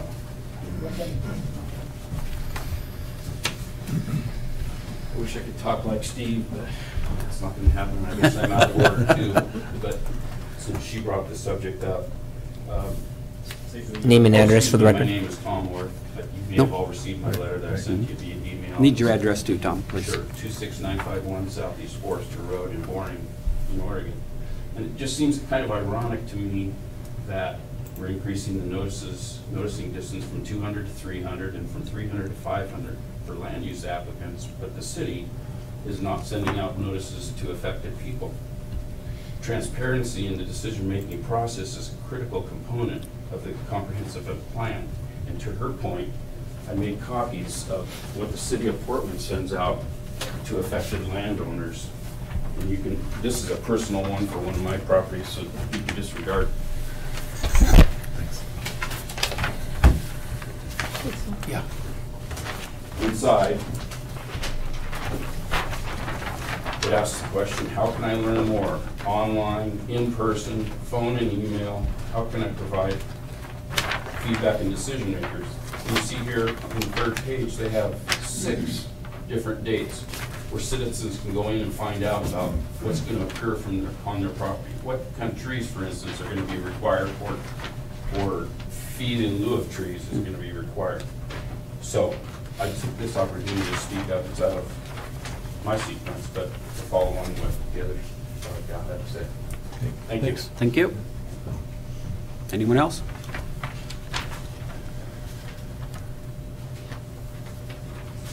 Okay. Want to continue? The next one. Okay, so chapter 1728, appeals. Again, a lot of this is just changes to kind of the way it's written in terms of legal stuff. The main substantive one is that currently a type 1 and type 2 procedure allows for 12 calendar days that you can make an appeal in, but a type 3 only 10. So we wanted to increase the type 3 appeal period to 12 days so that it matches the type 1 and 2. Also, the type 3 tend to be kind of bigger deals, so kind of made more sense to have a longer appeal period. And that's really the main change. Okay, anyone want to have any input on that? On the appeals? Just a couple typos. Okay. There are a couple typos here. One is, well, one's a policy issue. Under subsection 1728.10, almost the last sentence, it says, second to last sentence, it says, the notice of appeal shall indicate the nature of the decision that's being appealed and contain other information the director may require. Every time that language pops its ugly head that the director may require is a moving target. And doing a lot of development applications, I wish you'd hash that out here tonight and say, what kind of things are we gonna have to come up with? Because the director could come up with anything, and we've seen problems over the years with every planning director you've ever had. When you get this language, they come up with some weird idea, and you have to do it because it says the code says it. So now's the time to clean it up. The other thing is under 1728.20, section A, it says an application for an appeal shall contain at least all of the following. I don't think we need to say at least if we're going to say all the following. At least all the following? Come on, guys. It's all the following, or it's some of the following. But we should definitely clean that one up. That's a typo. The end of 1728.30, subsection A, at the bottom of the page, it's a really fractured sentence that says that the discretion of a good cause has been demonstrated by the applicant or by the arguments regarding the record. I better put my glasses on. That's not the last sentence. No. At its discretion, if good cause has been demonstrated by arguments regarding the record. Well, that's a negative sentence. Demonstrated by the appellant or city staff, the hearing body may allow an appeal to include new evidence. And then it says, or it may allow a de novo hearing. I thought a de novo hearing was a new evidence hearing. So you're just saying it twice. You can have a de novo hearing is as if the hearing prior never happened. You can have a subsequent hearing and allow for the New evidence. amount of certain evidence, but not be de novo. And then under 172860, the review of the review body decision, the first sentence says, upon review, the review body may, by order, affirm, reverse, or modify. Why doesn't it say must or shall? In other words, can the reviewing body not make any decision? When you say they may make an order, that to me says that they could not make an order. But I believe that when you're making a decision, you have to make a decision. And then subsection B of that entire 172860 was removed, and I can't figure out why. So a lot of that would be addressed by our city attorney, if you want to hear it now. Yeah, please. I'm going to hear it now. Okay. Give us 1 second. Okay, sure. Subsection B was taken out simply because it states a truism. You have to do that anyway. There is no requirement that you render a decision within 90 days. I don't know where that came from, so I took that out. You're certainly welcome to keep it in if you want to, but there's something in state law that requires that. And I don't know anything in your local code that says you have to do that either. To the first point about requiring other information, generally speaking, that's something that would be done on an appeal form. It wouldn't be something that's done on an ad hoc basis. If you want to make that clearer to say that, the director may request additional information as outlined on the city's appeal form, that seems reasonable. But the intent is not that the director can ask for anything under the sun. It would be just basically other Just only under appeals. Yeah, and specifically the city has a form that people fill out when they want to file an appeal. So it'd just be a matter of if there's something that wasn't captured here that the director feels is important, that could be listed in that form as other information that the director might want. So that's the basis for that. I know I'm missing one that. Some of the things that were brought up were existing code language. Oh, yeah, as far as the scope of review goes, yeah. So we can play with the language that is existing. But the idea there basically is that you're generally going to have reviews the way your code works that are on the record. Right. But the city council or the planning commission, if they were the body reviewing it, can decide that they want to have either a de novo hearing entirely, again, like a brand new hearing, or allow for something what I would call in the middle, which is not just limited to the record, but allow for parties to submit additional testimony or evidence without having a brand new hearing. So that's what that language is meant to capture. Is there any way to make that a little clearer? Sure. Okay. Work on it. And 20A, at least all of the following. Yeah, really what that's meant to address, Dale, is that some people like to put in more that are appealing something. So it isn't meant to say that you... But it doesn't need to be said at last. You have to have all these, and if you want to add something, it doesn't say you can't add something. Sure. That's just to say. That's fine. We can say all of the following. That's hardly a major deal. I do have to agree with Dale on the one thing about the moving target. So I think we have kind of seen a little bit of that in the past, and definitely want to minimize, or if not eliminate, all of that as much as possible. But I think that's kind of where we're trying to go with some of this. So, Ray. Good evening, Ray Moore, All County Surveyors and Planners, P.O. Box 955, Sandy, Oregon. I just wanted to speak to the paper Tom handed out. I just wanted to point out, and this speaks to measure 56, it talks about rezoning the public. The city of Portland indicates on here that, hey, Tom, your property is zoned R5. The proposed base zone for this property is gonna stay R5. So they're not changing the zone. The only thing they were doing to Tom's property is they were adding a overlay, which doesn't limit the existing uses. I'm familiar with the overlays in Portland, it lets you do more. Okay?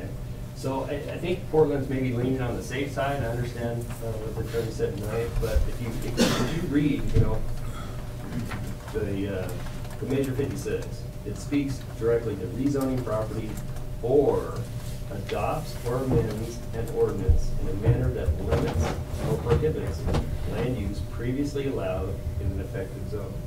And we'll get into that as we move into the tree cutting ordinance. But I just want to say and point out that other jurisdictions may be playing it safe. Let's notify the public. Just on that one point, Ray, if we're going to do the back and forth, I would agree with what Portland did there. They're imposing a new zoning. The overlay is a new zone. It applies in addition to the base zone, but it clearly falls within the first section of Measure 56. It's a new zone. Thank you. Okay. Anyone else? Okay. Go to the next section, next chapter. So just a quick question on where we're going here. Is it our intent to talk about all these at the end with council, or are we by not commenting and Well, if you want discussing? to take notes, we can do it after we go through all this, or, because I think that's kind of how it's supposed to work, so. Okay. And if you have something that's just burning a hole, just speak up.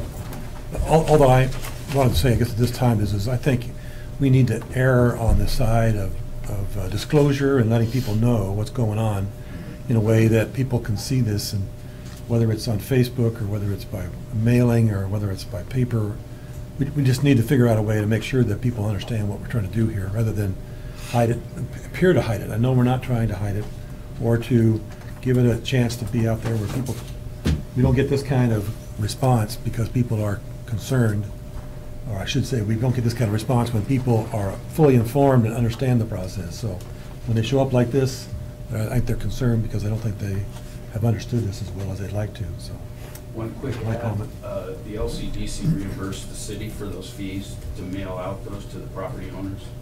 Do they? Wow. It's an ORS 227. You guys get paid back for any cost. That's only if it's something that's triggered by a state requirement, though. So if Not you're gonna plain safe, it's triggered by a requirement. Right. If the state changes something in its in the planning goals that requires you to change your comp plan, right?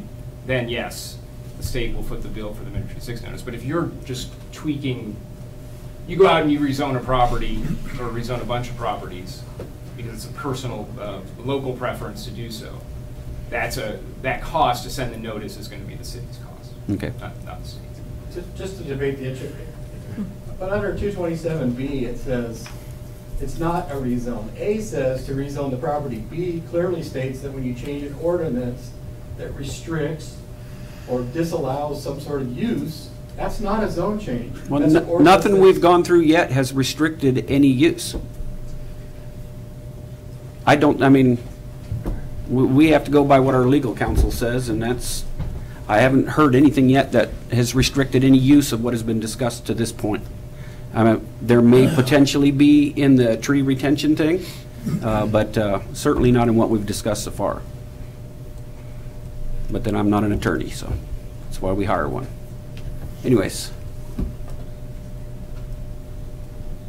We'll move on to chapter 1780. Okay.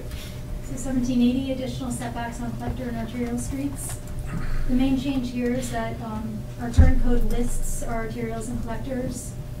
Every time the TSB changes, we would have to be relisting these. We did just get a grant to update our TSB, so we'll be changing soon. So we just, rather than list the streets, referred out to the updated Sandy TSB. There will be a map, and the streets will be in that. And then also exempted the central business district from these regulations, since these are calling for a 20-foot setback, and if you go through our central city here, you don't see that. So. What is our current setback in the residential areas? It depends what what the building is and also what zone you're in. But so like for a single family home, so we're. Yeah, for you example. can put a front porch like 10 feet away or a garage 20 feet away would be your or 22 feet away. That'd be your typical like SFR zoning regulation. But like Emily pointed out in C1, you can put it right up to the lot line. Right.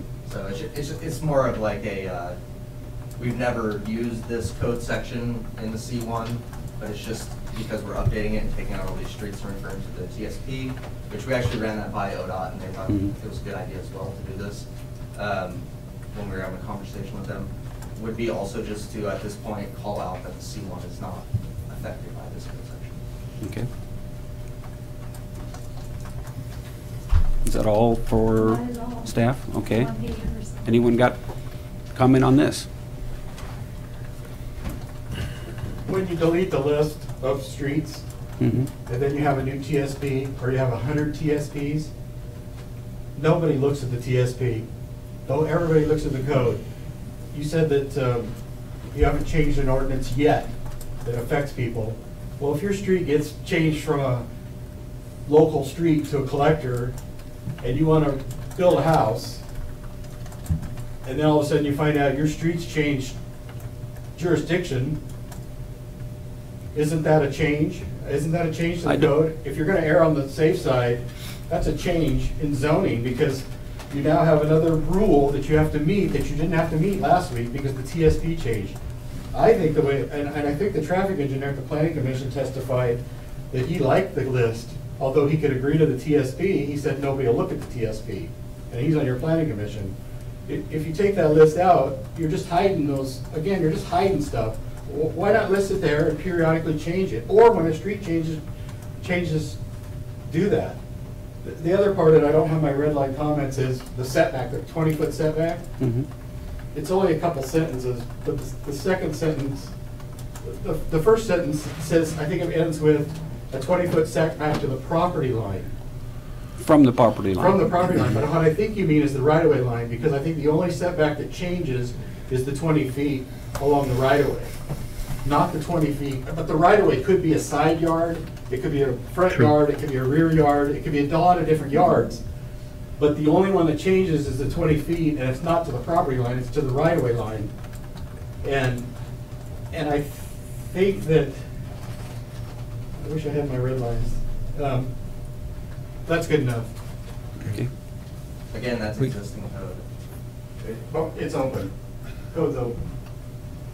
Again, that's existing code. So currently it says, any structure located on streets listed above or identified in the transportation system plan.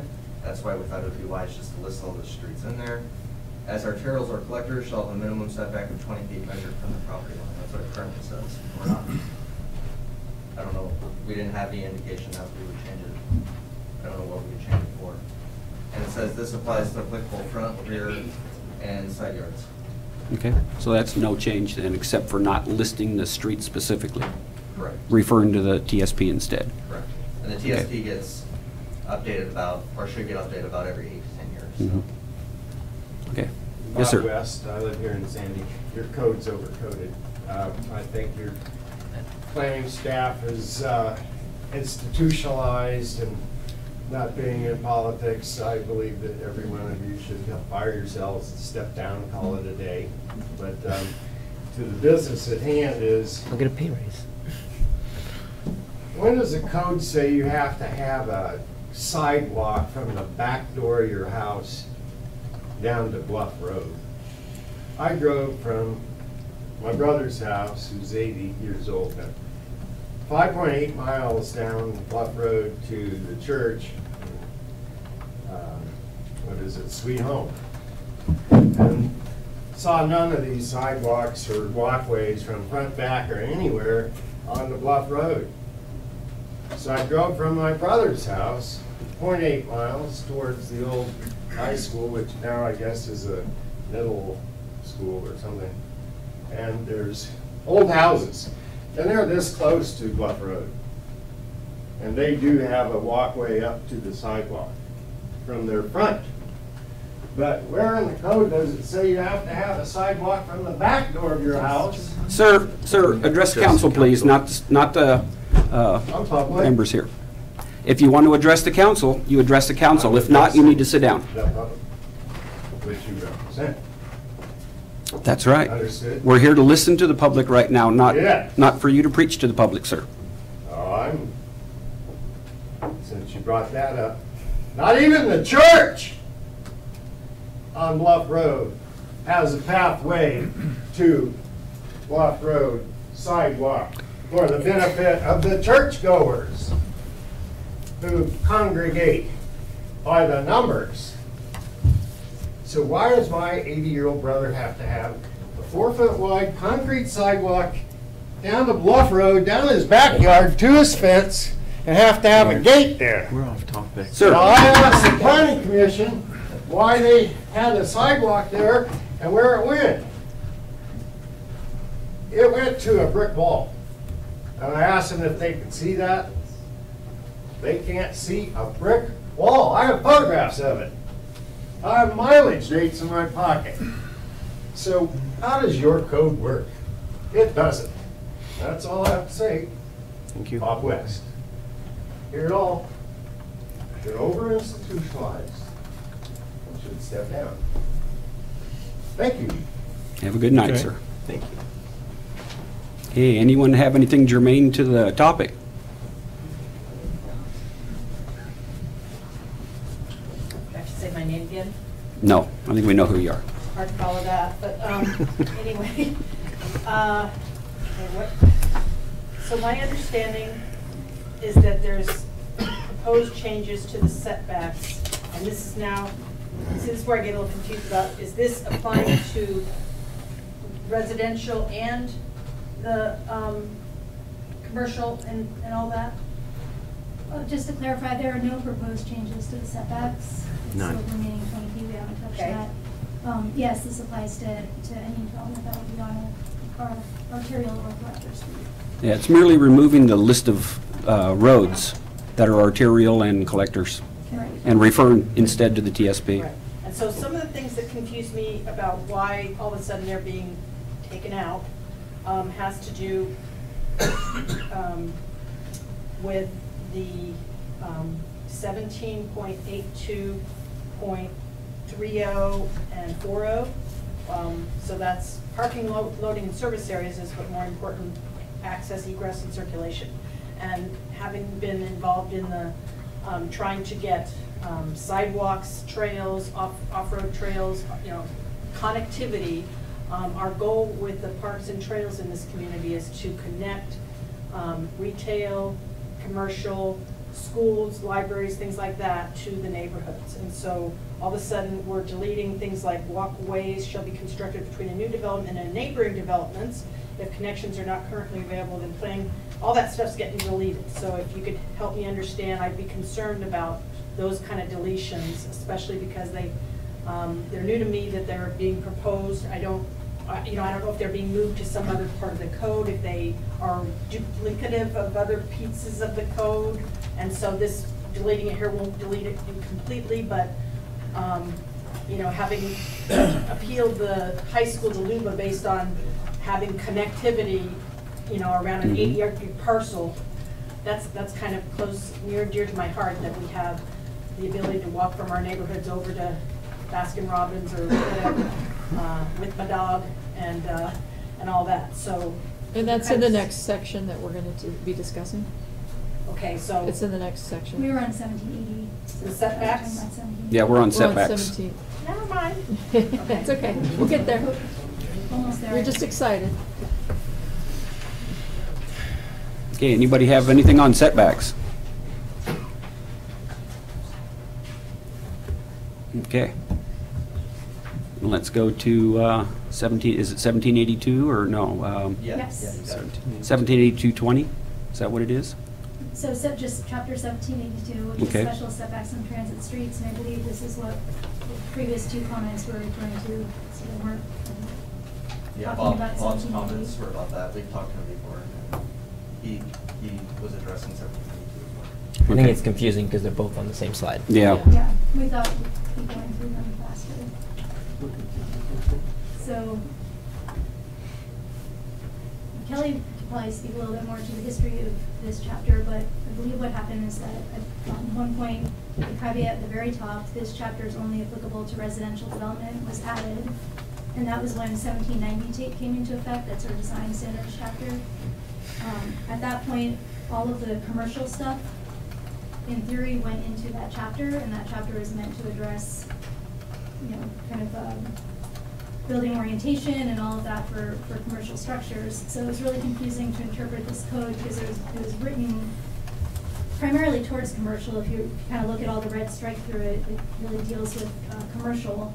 But then there's the little part at the top saying it was really only applicable to residential. So the intent with this, again, housekeeping, is to remove all of the references to commercial structures and uses. Again, these should be in 1790. And to make this really just about the residential piece. Yeah, we've had many comments from builders, developers, homeowners, a couple of which I see in the room right now, who have told me that this code section is very confusing because it has crazy language such as for F in 1782-20 for commercial buildings with facades over 300 feet, stuff like that, and it goes on and on about different commercial alternatives and single buildings on a site with commercial and all this. And then at the top of the first page it says this chapter is only applicable to residential. So what happened, I believe, is when I kind of look back, and it was right before I started working here, but when 1790 was adopted or was revised, the design standards, that's when it was revised. This chapter probably at that time should have went through an exhaustive change, as we're kind of proposing tonight. Instead, that never occurred, and instead we just put in parentheses at the top, this chapter is only applicable to residential development. So all we're looking to now do is kind of get all that commercial stuff out of here and kind of make it applicable to what the intent was in 2009 when the Sandy style was adopted. This would be great to have a copy of this without all the strike-throughs, just so that you could read it clean and see if it makes more sense, if it's more clear. Yeah, so the blue are additions, like in all these. The red are the strikes. Strike through. Mm-hmm. That was recommended by one of our planning commissioners because we even had more color before. And then basically at the end of 1780-20D, that's the end of what we'd be proposing. So at the top of the second page, everything else in this chapter would be struck. Okay. Can you speak then to the 1782-40A and whether that's in a different section also? It'd be in 1790 if I'm not mistaken. What's that? I think it'll be in 1790. It is, yeah. For commercial or for residential? I'm talking about for residential, then does, like those when they want to do a long block and we make them put in another access point, all that kind of stuff that makes our neighborhoods more walkable. Is that in a different section, or is this where that goes? No, so this chapter, all of the, so just bear with me for a second. All of the stuff that's in here that's referenced under commercial is in, that I know of. I mean, there might be something in here that wasn't incorporated into 1790, although I doubt anybody in the audience would like 1790, including myself, to get any more robust than it currently is.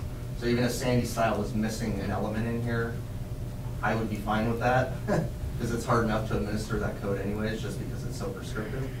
So it might be missing something in here that didn't get transferred into 1790. I can't make any promises on that. The thing that Kathleen's asking about, as far as residential and the walkways constructed, this is all dealt again in 1784, which is our improvement section, where it talks about pedestrian and bicyclist connections. And then it's also addressed again in 17100, which is the land division section. So 1784 is basically saying these are all the requirements for connectivity and bikes and peds. 17100 then ups that again and says when you're doing a land division, this is the connection requirements. So a lot of this stuff is all taken care of. And all the subdivisions that have been built since I worked here 8 years, we have never once referenced this code section for anything but connecting the front of a house to a street by a pathway. Okay. That's what this has been used for. When we talk about connection, because the block length is too great, or connection through bike and ped and transit-oriented development, all that's done through is 1784 and 17100. This code section is not used for that. and we're not proposing it to be used for that. Okay. We have a comment?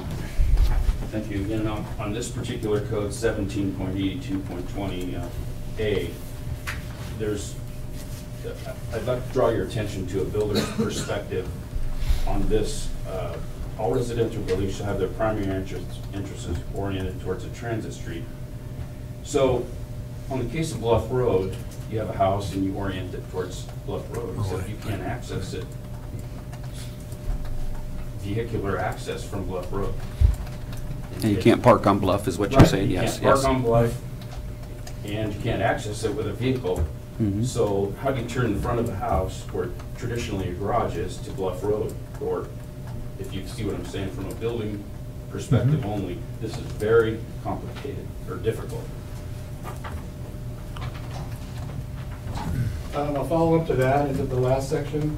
If you look under applicability, 178210, the last sentence of that says, unless otherwise determined by the City of Sandy Transit Director. So in the last code section, you said, gee, we're going to remove all those street classifications, right? And you said, we're going to use the TSP to determine those. Now, in this section, you said, in addition to that, you're going to use the City of Sandy Transit Director to tell you what's a transit street. Not going to be part of the TSP, it's going to be the Transit Director.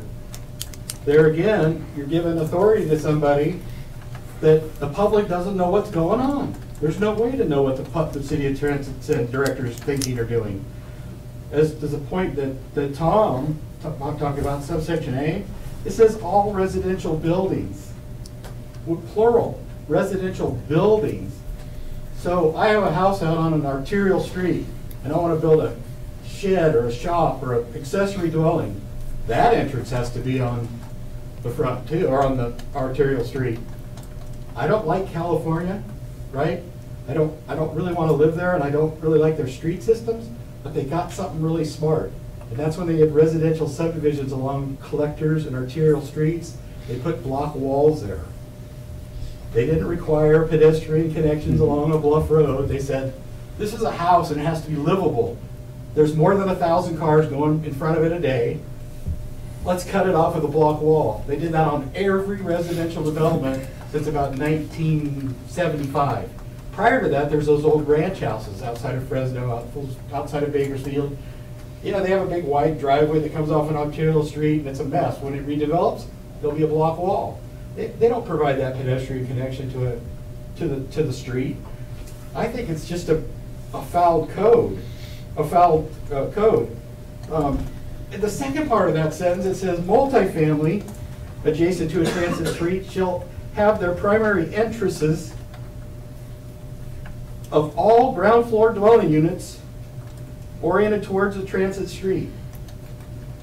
You know, when we built the Bates Motel, remember the Bates Motel in your mind? And it's like a strip motel or a strip apartment, and it has single story. That might be possible with that type of apartment building, but the modern apartments are being built with ground floor units all around the unit, on both sides of the units and on the ends of the units. Those are the common practice. This says all the ground floor units have to be related to that transit street. Why? Why would that have to be? Why can't the entrances be to an internal private park or a pool or a clubhouse? Why do those people that live in a multifamily unit have to have access to a transit street?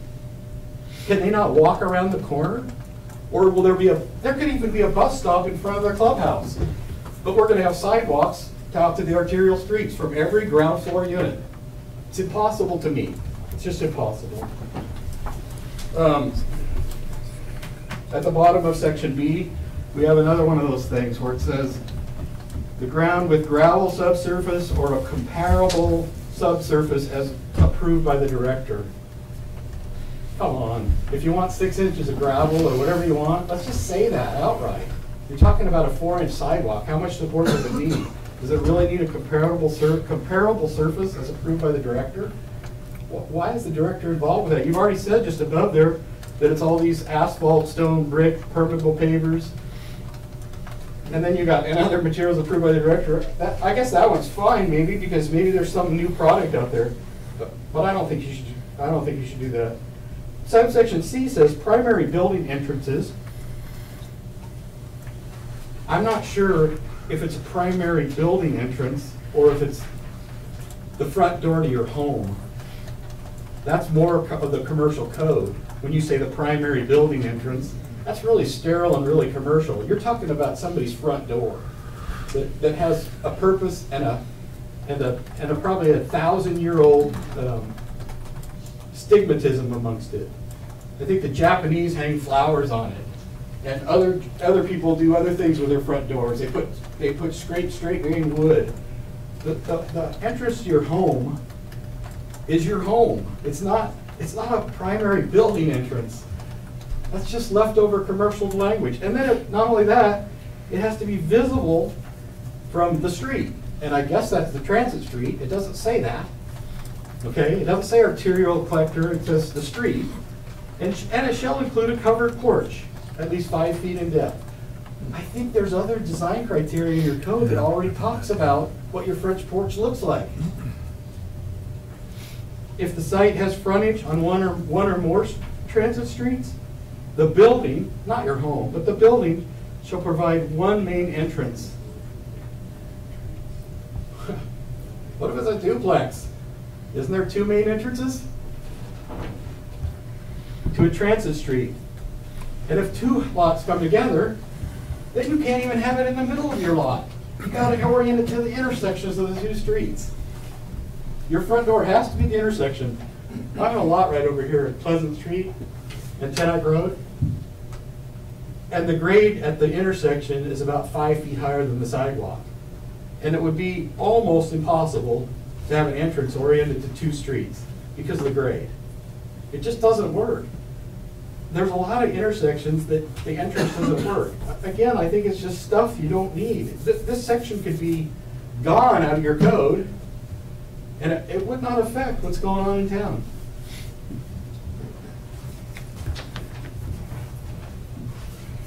For the record, Ray Moore, Albany Surveyors.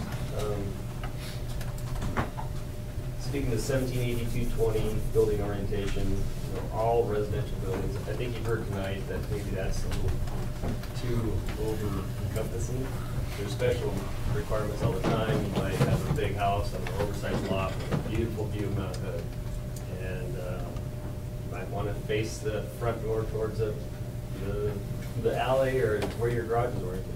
I think there is an application where this code makes sense. And you see like a row house development where you have little skinny row houses, all the garages are on the back, the front door makes a lot of sense to be oriented towards the front. So I think it does have its place, but I think it needs a little more work instead of just trying to slam it through tonight. Thank you. I can address just a couple of quick things here. A lot of this was actually, I believe, formed in the 2040 plan, which was in 1987, which was a very well-vetted process by the North Planning Commission City Council. And from what I have seen in the files that are in our basement now, is a very, and I'm sure Dale or whoever else was here at the time, and whoever on council was here at the time can speak to this way better than I can, but it was a plan that looked at these transit-oriented developments throughout town. Also looked at these modal developments where we have the village commercial, whether those are working or not. I think it's a little too early to say since it's only been 21 years, but so far we haven't really seen them develop or work. I don't know if by 2040 those would work. I'm not too sure. I can address directly a few of these code things that were pointed out. The section in 1782-10 applicability says that it's any designated as a collector or arterial as a transit street unless otherwise determined by the City of Sandy Transit Director. I think that could just be simply changed to be, we could just reference the City of Sandy Transit Master Plan there instead. And I think a lot of those concerns would be gone. I don't think Andy's trying to hide anything, just so everybody knows. In 1780-20B, the approved by the director in the first sentence that Dale referenced is so that we can work with homeowners and developers and builders if there are new products like you mentioned. The second sentence is directly related to gravel subsurface or comparable subsurface. So the second sentence is the same thing, basically saying that if the new material in the first sentence, this is in 1780-20B, third sentence down, So basically, those sentences are just giving flexibility to work with the developer or home builder. So that, I don't want to say 4 inches of compact gravel is necessary, because if they come out with a new product that only needs 1 inch or no gravel, then our code is actually not being flexible and not being able to work with the developer or builder. That's why it's written how it is. So that we can see new products, we can see new ideas, and we can work with those people to come up with new ideas and new, not only surfaces, but also subsurfaces when they put those walkways in. About the building entrances, anything on that? The primary building entrance? Yeah. I don't know, that's how it was written before. Mhm. I don't know. I don't really know much about Japanese history or doors, but, I mean, you could change it, it's all semantics. I mean, it could be primary house entrance, primary building entrance, I don't know. I don't think it really changes anything personally, so I don't really have any comment on that, I guess. Is the porch described in different sections of the code? Is that a redundant addition in C, 1782-20C? Oh, D? D is scratched through, so I'm... At least 5 feet in depth? Yeah. I guess it could be, I don't know. If it is, then I mean, I don't see any reason striking that out, back out, but if it's not, then I don't know. Yeah. I mean, I don't know where you guys, are you guys leaning to having us explore this code section more, so if it is, then we'll just kind of relook at everything more in depth.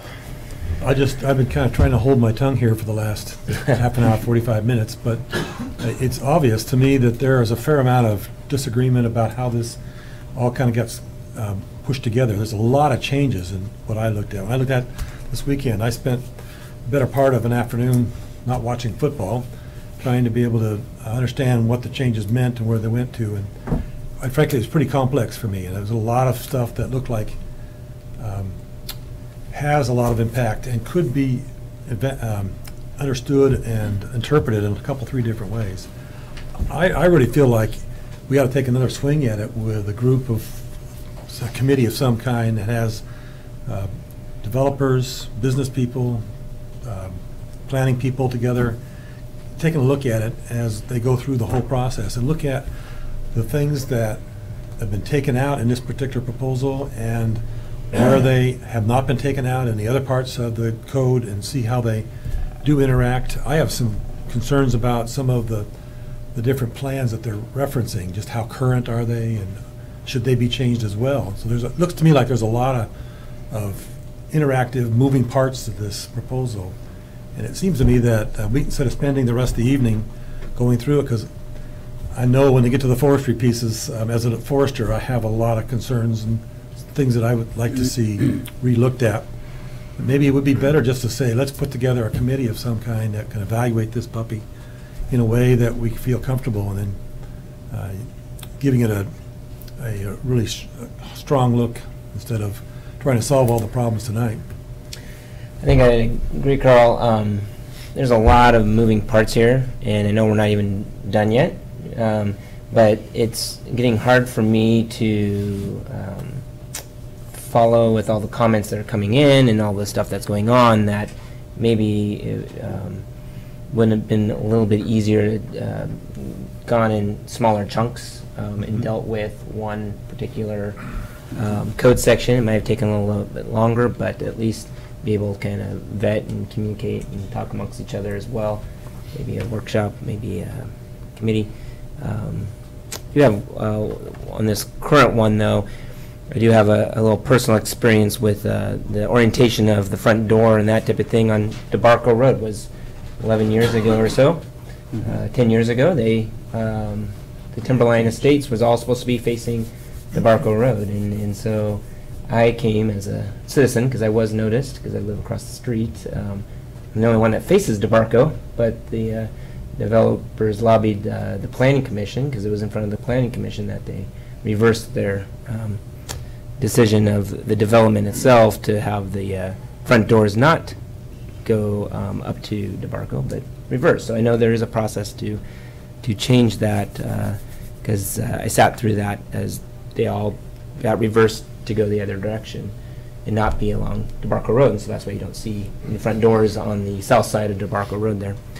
But I think I go back to my thing of there's a lot of red lines, and it looks like you're right. The code is very has a lot of things in it that may have been cut and paste or moved around from before that didn't get caught. I mean, I've been on the council for 12 years, planning committee for a couple of years before that, and I can't believe we haven't gone through all the code yet, right? There's so much.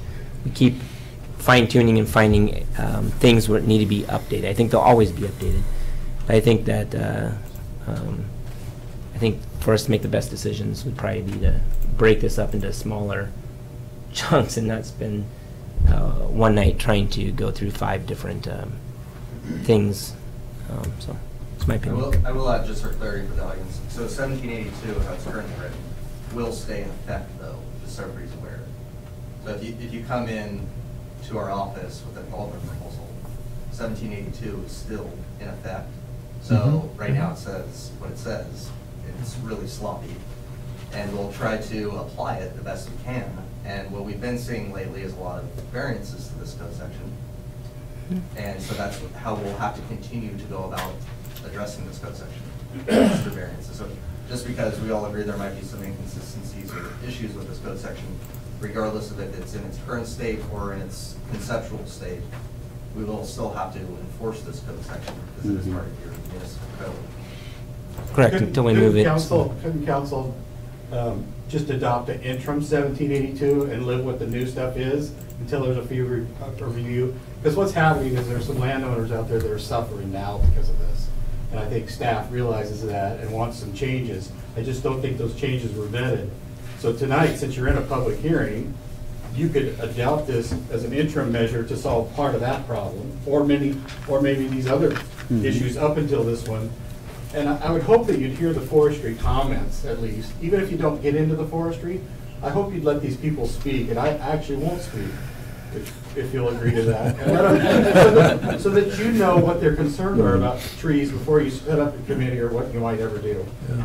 Well, I will tell you that I'm actually was considering coming into this tonight, taking the forestry part out of the equation for tonight, because I want to get feedback from developers, builders. I was thinking about having a committee put together with some staff, a council member, a builder or two, and a developer, so that we can try to get something put together that works for everybody.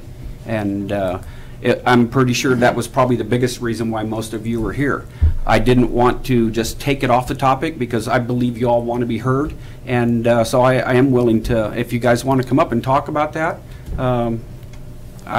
we're here to listen. So. Can I have one more thing to 1782 Certainly. before we get off that? So I will agree that, and that's what this was presented to Planning Commission as kind of a stopgap. Let's adopt this because the code language is so messy right now that it's hard to even interpret. Let's adopt this, and then later on, I think we even presented this to them, is to take a look at this again. And cleaning this up again? Correct, because we do recognize and we agree, and I think it's something we're looking at in our transportation system plan update, is we require front doors out to these streets, so I will agree with all county on this, and that there's no parking there. And we've already talked to the ODOT about this. Is that something we want to look at with our TSP? Do we want to allow parking out there, or do we want to revamp this code section so that it would only be applicable when there's parking on the street? So there is a lot of issues, and I think we do agree with everybody that spoke in the sense that this is not a perfect code by any means. It's just a cleaner version of what we already have. Okay, well, I guess before we moved on into the forestry part of that, I'd be curious to know if how everybody felt about adopting this on a temporary basis till we can finish cleaning it up, leaving the forestry, urban forestry off of it, and still hearing what you guys got to say about it. So everything but the forestry would be, we're thinking about just adopting as the way staff has If it'll proposed clean it up and give us some more flexibility so developers can get going and not hurt them as much, yeah. That makes sense. Yeah, let's hear from. So, just from the ordinance perspective, what I would suggest doing is having a first reading tonight. We can take out the section that deals with 17 urban forestry, yeah. Right? Okay. and then just do the first reading tonight, and in between that first reading and second reading, we can make a few of the Make some changes to those chapters that you so do that want to when, adopt. so that when we do adopt it, it's address some of the concerns we're hearing tonight, and maybe it'll work a little better for everybody. Yeah, well, I was thinking not so much, just so we're clear, Mhm. there were just a few comments that were more sort of Scrivener stuff, maybe Right. taking, all of the above or whatever, making those changes. Right. Bring those back to you. I'm not suggesting, at least with respect to 1782, that I think it would still operate as sort of a temporary measure until the city went back and took a more holistic look at Okay. other changes. But it would get you to that point where, you provide that sort of interim relief. But, David, wouldn't that mean that when we'd have to vote unanimously, do a second reading tonight You and wouldn't do wait a 30 second reading. days? No. That's my point. No, I know, but before it could be taken effect. Before that. Yeah, the you would have point to was wait until your next. the second reading.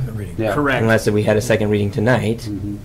So that wouldn't, everyone would still follow under the same rules that we have before this come tomorrow, is all I'm saying. Yeah, the only distinction there, though, Councilor Petzold, is if you do the first and second reading tonight, we can't do any of even the minor cleanup. Can't do any We don't want changes. that. Yeah. I Right? don't want that. So I figured if you waited until your next meeting to have the second reading, you could even adopt it by emergency, so it would be effective immediately. Right. That's an option. Right. But it's up to you. I just think there were a few things that were said tonight. The council seemed, receptive to some of those comments. In order to even make those changes to it, we'd really need to have some time between the first and second reading. Sure. I mean, to do that, you really can't do it tonight, is my point. Right. That makes sense to me. Okay. Good. We in agreement with that? Okay. Yeah. Now I'd like to hear from You some want us of... to walk through a little slideshow on 17102, or do you want to wait? Or Let's wait on that. Okay. Yeah. If the slideshow is just specifically 102, There's a lot. if there's a lot, yeah, it might be a good thing to wait on. I guess. It's 25 slides probably, or 20 slides. Mhm. I guess I had just written down, if we're going to make some more decisions on this tonight, the 1784 that was brought up is not in here, so I can't read it right here. Can't reference it I here. can't reference Yeah. it because it doesn't exist in this document. You have to go back. I guess, what is it saying as far as the connectivity? Pedestrian connectivity. Correct, yeah. I don't know if you guys can look it up faster, I mean. Yeah. But- I guess where you need specifically. Well, that it was taken out of this section here. I guess I would like to hear it read to make sure it is in 1784 and what that states, because I'd hate for us to remove it out of here and we think it's there, but we didn't do our due diligence, and for my sake of it, And is just it to hear written it. in the same format that we take out of here too? I guess that's my Correct, concern. 1784. Yeah. I'm bringing it up for you on the monitor. Boom. Maybe we could also work through it. There you for the go. Second reading. Yep. And confirm for you with reading it with David too. Right, but we're right here right now, and it's. I mean, it's pretty long, so I don't know exactly. 1784 has quite a bit of pedestrian amenities, so. It speaks to, looks like it speaks to a lot of connectivity issues. Yeah, I've seen a lot of Bike, pathways, pedestrian, all that. walkways. And I mean, 17100 then goes into, if it's like a long block and you're over 600 feet, then you have to make a mid-block Right. connection between the blocks. I don't know if that's what you're kind of looking for, but I mean, it'd be kind of probably a whole thing in itself to go through all that. It does look like those concerns are mostly addressed in 1784. Yeah, I just had no way of knowing that without being able to see it, so I'd be inclined to go ahead with the idea that we could approve the first part without the forestry and give us a chance to look at how 1784 does cover either on our own or between now and the next meeting, and make sure that fits, and then any kind of changes that we could find tonight or the next reading, we would incorporate that in there. And then tackling the forestry thing, maybe tonight hearing comment, but tackling the forestry thing at a different time. I have a lot of concerns about the forestry part. As do I. and I. So let's, Well, we got everybody here Yep. for 102, so I think we should take public comment. Right. Yes. And not have them waste another night. Yes. yeah. Because we're pulling that up, we're suggesting we pull that off. Right. Should we finish that and then grab so we aren't confusing all the stuff we've got listening going on? Yeah, We're gonna let's talk about let's this. work on this first part that we're talking about adopting right now, or at least the first vote on. And I'm going to call Dale. What do you think about if we adopt this first section, the first sections that we've discussed so far tonight, as a temporary stopgap? I mean, you guys seem to be the ones who are going to be affected by it, and our residents who are going to buy these homes. You're here because you're concerned about it, so I want to hear what you think now. Well, the stopgap would only happen after the next reading, and. That'd be, we'd be looking at. Away? No, 2 weeks away? we could do, probably, well, it depends if staff can get the minor changes to it done, 2 weeks. The 5th or the 19th And we could do it of November. under an emergency clause, which would make it effective immediately. So it's not like putting it way out there. If we didn't do it under emergency clause, then we're looking at 6 weeks out. And I know the emergency clause gets used by a lot of municipalities needlessly. So I don't use that lightly, but if it's that big a deal, then I'm willing to entertain that. So, Kelly, what's on the docket right now? Is there I don't know, quite a that would bit be for Kim or Carrie to answer. For which meeting? What kind of effect would this have if we waited 6 weeks, say? Or we have several developments that are on, proposals that are on the Oh, docket? the development docket. I think you meant the agenda for the city. No, I'm thinking, if we take a little longer, is there going to be a lot of proposals that would be impacted by this, or not? Well, I mean, if it's, correct me if I'm wrong, David, but once they apply for an application on the front counter, they kind of get under my understanding is they get under the existing code regulations. And they would be stuck with that code, and even though we changed it? They can, an applicant can elect to be subject to a new code, but generally speaking, yeah, we can't impose a new code on them, but if they want to elect to be reviewed under a new code, they can do that. So if it's to their betterment, or Yeah, they if it can- behooves them, they can ask for the new They code could ask for the new to code. be applied to them. Otherwise, their grandfather did it. So Yeah. we don't meet again until the 5th, Correct, because there's no meeting on the 29th. correct. Okay. It didn't sound like there was that exhaustive changes, so I think we would be able to get something back on the 5th. with the board of chapters. Yeah. That's 3 weeks out then. 2 weeks. There's no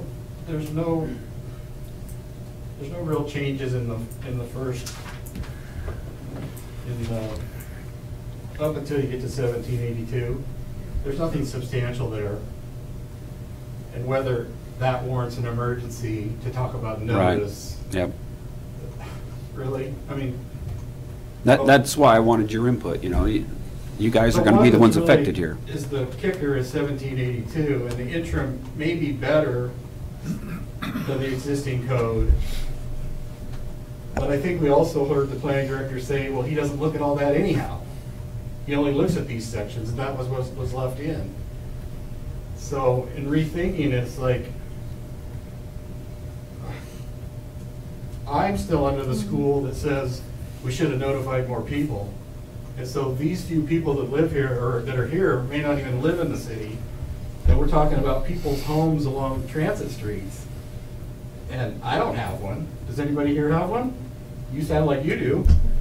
But you're not even affected. And so we're making decisions to an interim change that he says he's not really looking at anyhow. So what's the rush for any of it? It should have went to more public notice anyhow.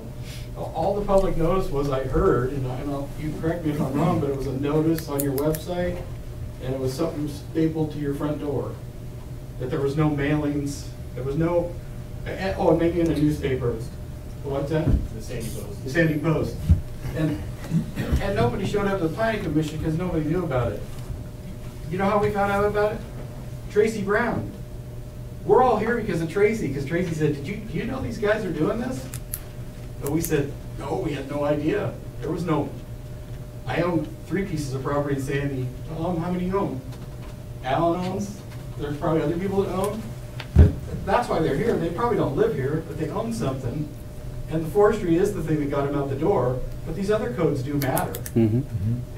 And whether those codes are an emergency, Well, that's what I said. I don't like to use that lightly, I'm but, them out and yeah. approving them, but I'm not the only one to make that call. Well, I was gonna ask if anybody else felt any urgent need for that. Yeah, I'd be curious to hear people out there that own properties. What do you think? I don't think any of them are notified.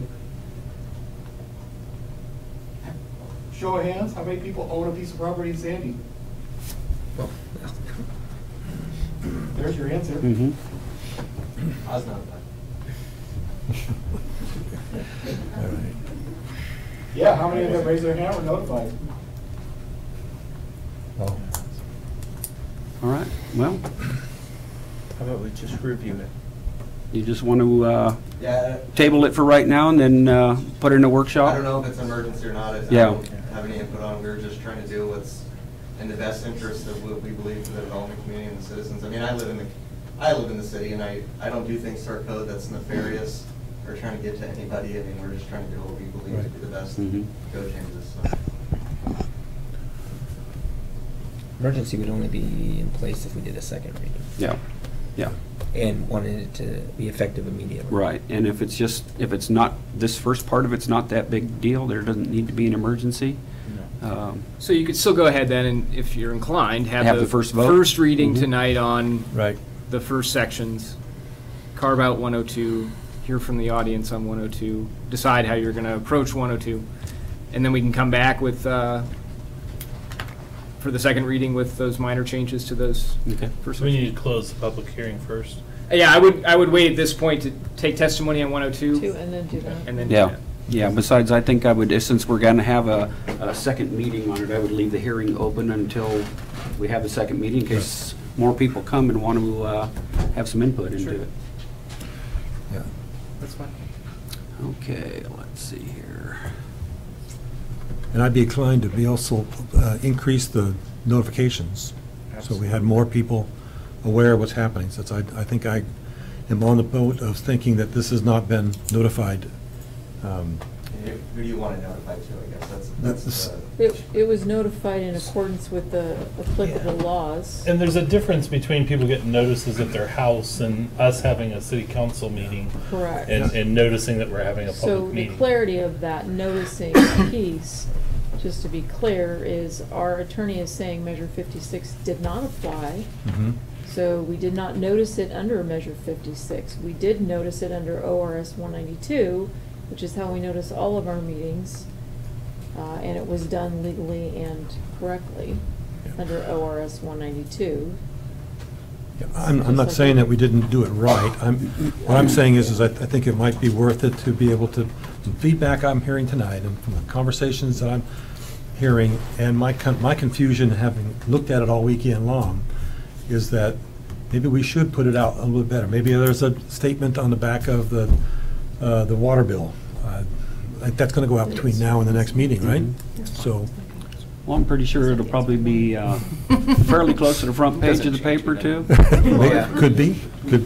Based on the emotional noticed testimony now. and the number of people that showed up. Okay. Sir? I'm looking over here at your organizational chart, and at the top of it is the citizens of Sandy. And frankly, I think it's a disservice to the people who own property in Sandy to not get a notice at their house in the mail. Sure, we're following the law, but they're paying the taxes on that piece of property. I think it's only prudent and errs on the side of caution to give your constituents, the people affected, notice in the mail. I do want to have one point of clarification. I know we're talking about development code tonight, but because we are meeting state statute, I don't know of any. I've worked in 3 municipalities now for 13, 14 years. I don't know of any time that they've ever noticed everybody in the city for non-development code actions. So things like sign code, lighting standards, building code section, business license, all of that is in your municipal code. And when we do adoption and updates to those, I don't think we ever notice everybody in the town. I'm pretty sure we never have, but. I was gonna say, I've been on council for 12 years. We've done code changes more times than I can imagine, but looking at this, we should have done it a lot more.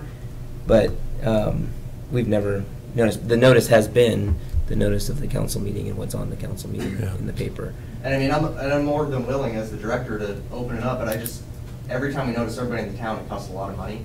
And so it's either we look at all the code sections, which we won't be able to do in the next few years. Cost the city money, not you. Cost the I public money. am a steward of the Dale, citizens' please money. address the council when you want to talk. Thank you.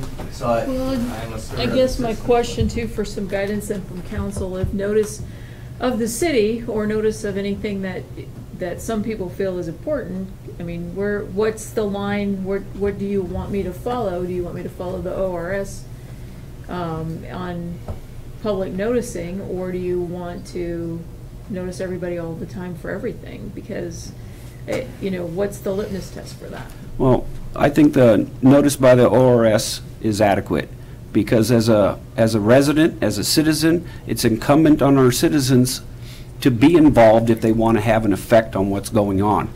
You need to pay attention. If you want to have say on something, we're not trying to hide anything. We're putting a notice out there. It's the same notice we issue every meeting we have, and if somebody doesn't have the time or doesn't care to make the time to review what's going on, we can't afford to send out a notice every time we're going to do anything. I think we do the best we can. I do wish people would be more involved, people would pay more attention, give us more feedback. It sure make our life have a lot less grief in it than when we try to put something together that we think is right and don't get feedback until after we've already invested 6 months or better into doing something, and then everybody comes out and criticizes. It's very difficult. It's frustrating. But people have lives. They live their lives. They take care of their families, and they elect people to take care of stuff for them. We're just trying to do the best we can. And while we're not planners, we're not experts in the code, and we rely on staff and our city attorney, we try to do the best we can. We rely on the Planning Commission, and again, their meetings are noticed as well. So I think the notice process actually worked, because normally city council meetings, there's staff here and there's a lot of vacant chairs. So obviously you being here, the notice process worked fairly effectively. I mean, realistically, you're here. If you weren't here and we made decisions without your voice here, I'd probably say it epically failed. But you got a good group of people together. We're not deciding on anything. We're not moving forward without feedback. So I think if you look at what you did tonight, it seemed to work pretty effectively. Who came here because I sent out an email. Thank you. Good. Thank you. Yeah. But had we And that's how it works. We would have been here at the previous meetings to circumvent this. And the other thing I was going to say, to the notices of what's required by law is, it says, well, in the newspaper. Well, frankly, who gets the newspaper anymore? Doesn't a lot of people read online? Don't. I mean, yeah, sure, some of us do, but. You have an online presence, don't you? Yeah. Mr. Mayor, if I may, we've seen this come up a number of times, whether it was more of a transparency issue. We've heard that earlier tonight. But we've heard it up on multiple issues on finding a better way to inform or allow people to feel that they're informed, whether it was regarding our water issue, when boiling alerts, or even this idea of proposed changes to someone's property. And I really like this presentation that Tom brought, that the fact that it was mailed to him and said that this may apply to your property. It's not something that is incredibly, you need to do something about it now, but because we are talking about changes, we would like to receive your input, come and hear it. It was mailed out to him. I believe that as a citizen here in Sandy, my house, if something was going to be rezoned or impacted in a way that I need to know about it. I may have been out of town. I travel a lot. But I would have liked to have a notice in my mailbox when I got home that there is an opportunity to have some input regarding these things. And I feel that some of these things, especially when it's more of a overarching or encompassing type of situation, that this is going to be a permanent fixture over our property, I would like to know more about it. Fortunately, the water boiling, that's a temporary issue. We've discussed making sure people get notices or better descriptions of what's going on in our water billing. But things that pertain directly to a person's property, I think we should, as a community and as a board, we should consider saying, have we gone to the nth degree to at least provide something that says we are talking about making changes to your neighbor, or it's directly related to perhaps across the corner from you. That as citizens, we would like to know what is being planned. I'd like to know about the next development, and I don't have time to come in on a regular basis and say, hey, tell me about this new development or what's planned on here. But I could be informed because it was mailed to me, and it was a simple mailing.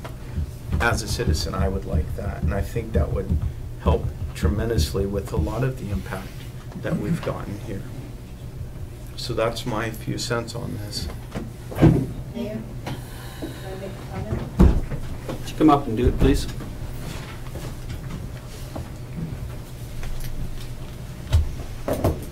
I understand the cost and trouble of trying to mail things out, and when you're talking about every little code thing, we're all of a sudden starting to set a pretty high bar. I think that with the water emergency that we had, there was a chance for people to text or get online to an email list. I think, in this day and age, when we have emails that don't cost the city any money, we've got a huge, you could have an email list of every resident and send out little notices that have real, in English, not all the ORS code and statute and all crap like that in the message, but real English, understandable little summaries of what it is you're proposing. Advocate for people to get on this email list, or put it on Facebook, on the city's website. I think those two things would be a huge effort towards meeting the kind of concerns that you just talked about. I understand the issue of mailing, and I think to some extent, realistically, that's going to cost us a lot of money for every little thing, and then you do it for somebody, you do it for everything. Email's pretty much free, and anybody, you can always encourage people to sign up to get these notifications. So that's what I would vote for. It's free, and it's pretty overwhelming, and covers between Facebook and the email. I think you'll cover all the bases. I think we could probably do a subscription campaign too, because people can subscribe to the meetings they're interested in. Send them notices that the meetings are happening, so they're always up to speed. So we inform some people that are here that the other day. Well, that works out good. There's always going to be a percentage of people who do not have access to a computer or to email. Yes. So there's some thought process and all that. But I do like the idea where we're going to. The difficulty lies in is, what are we going to do with this one? We're talking about 3 weeks. Are we going to send out an email to everybody and then find a way to get to those folks who didn't have an email, and how do we know what those people are? I think where we're at now is we need to do something that will do the best we can. I get the part about this first, three sections of the chapter, that making these changes in a first reading so that we can get a chance to see what effects it have on the code, and then looking at it in the future time. But I do think we ought to do something a little bit more than just leave it as is. And I guess my proposal of sticking it onto the water bill is still out there, and I think it will happen since it's going to go past the first of the month. That part still should be easy to do, right? I don't think it's going to cost us any more money or a whole lot more time to put it on at least that. The utility bills don't go necessarily to the property owner. Get that part, yep. Can you opt out of that too now? Yeah, a lot of people get it by email. Yeah, so I don't even get one. Or they automatic pay. Yeah, you're right. So do we want to listen to 102, or do we want to make a motion for first reading on the first 4? Well, you want to keep the public hearing open? Yeah, I think you probably so. want to listen to 102 first. Okay. Then close the hearing, and then make a motion on it first. Okay. Okay, well, let's go to 102 then, and here's some input. There's a 25 slide presentation on this one. Well, you didn't want You that. didn't want Yeah, this. let's talk about what they want to We're talk good. about.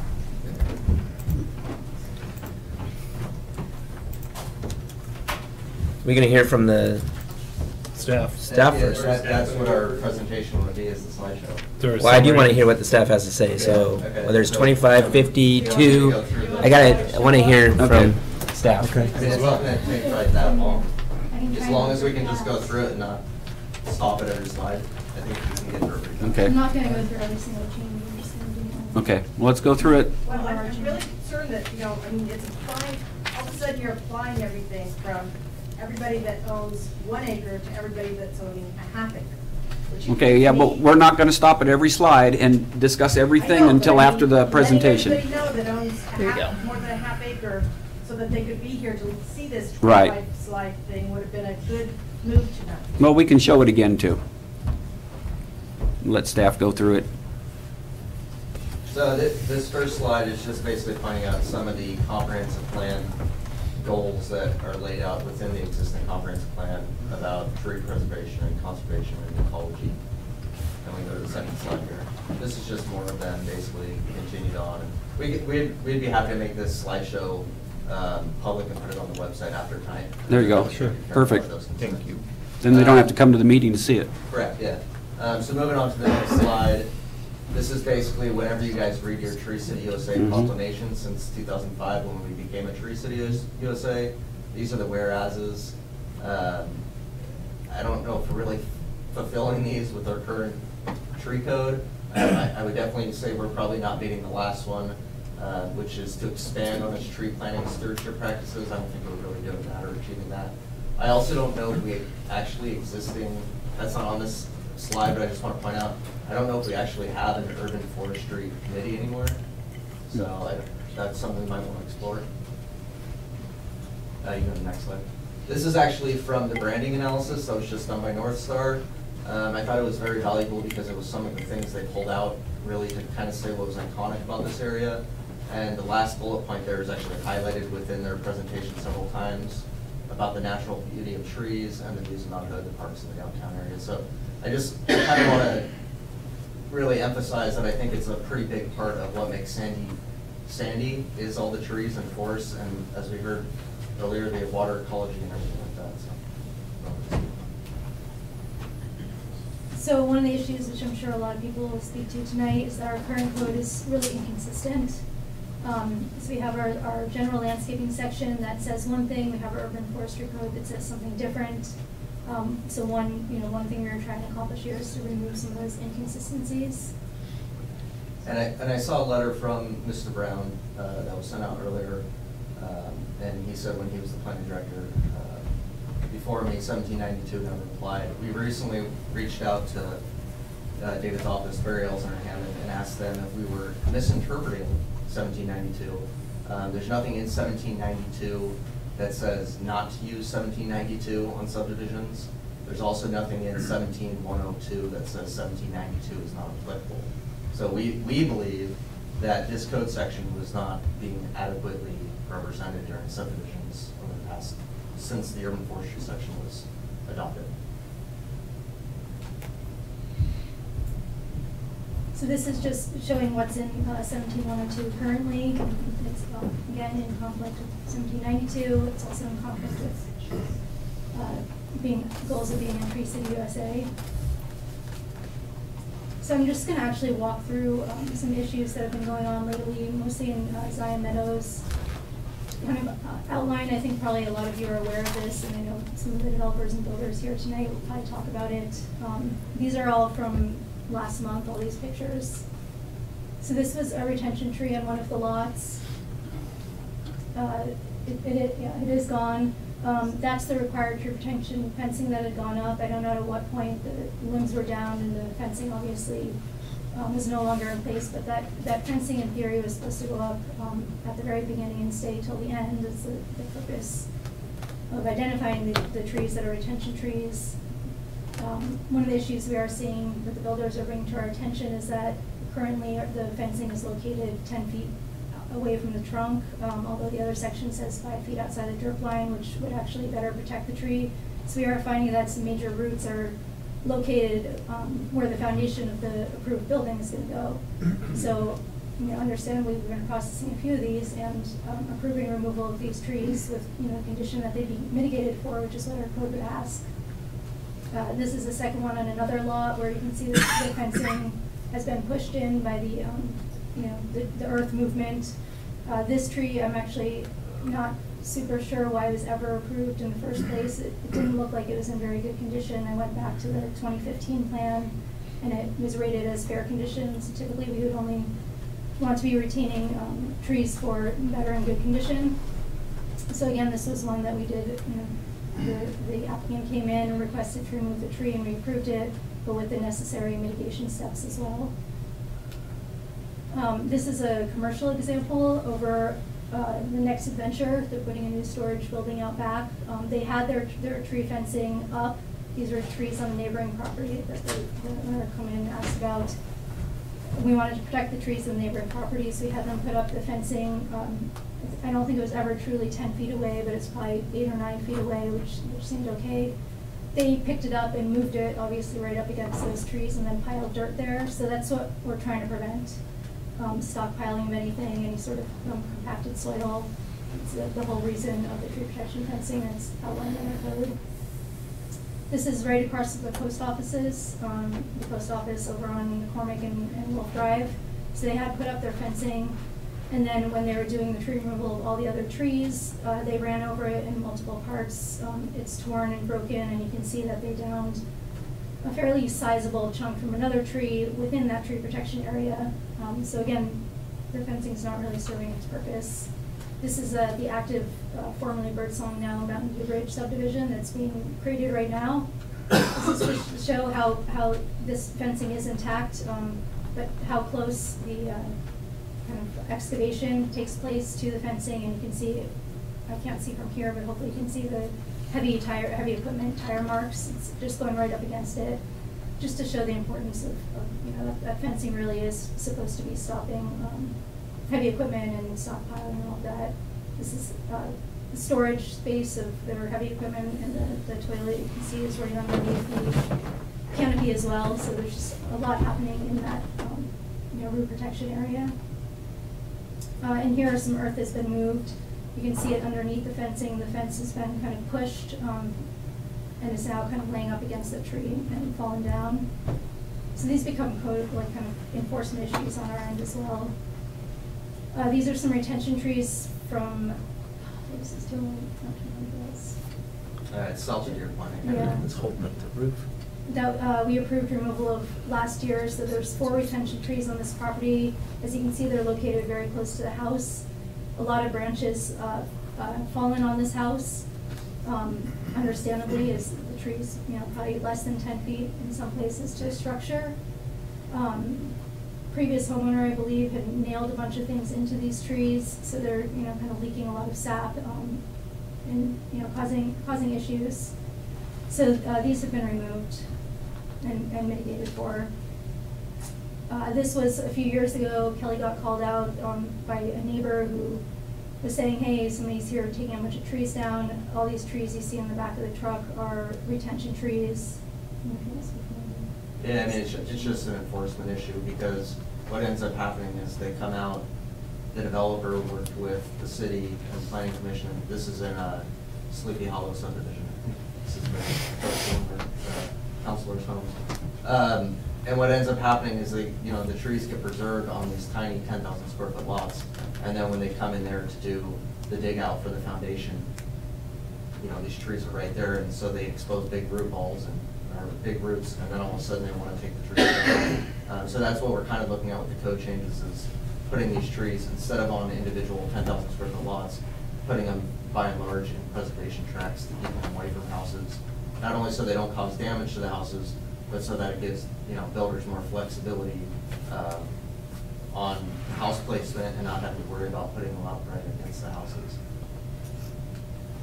Or put them right against the trees, sorry.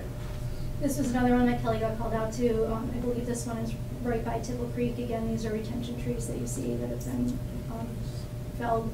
So even if we are able to retain them through the initial development process, at some point, we often see that they have been coming down. Yeah, I mean, they're on individual homeowners. This guy was actually a really nice guy. I worked with him quite a bit, and he actually paid for, he agreed that he did it, violated the rules. He ended up actually paying for a bunch of restoration along Tickle Creek in coordination with us. But he moved from Alaska, where they can remove trees a lot easier. He moved to like a 15,000 square foot lot and just started sawing all his trees down. Well, that's why the tree preservation code currently as written does not work, because we're placing the burden of retention on individual homeowners like this, and they move here from other states, or they see a tree in their backyard and think that we don't have regulations on the retention of it, and so they go ahead and take it out. You know, on a case like this, these trees should have been in a covenant that's recorded, so when you get your 500-page document when you buy your house and you're studious enough to read through the whole thing, this would have been in there somewhere. But we recognize that most homeowners, including myself, are not going to read the entire disclosure document typically, so I don't think it's really working well.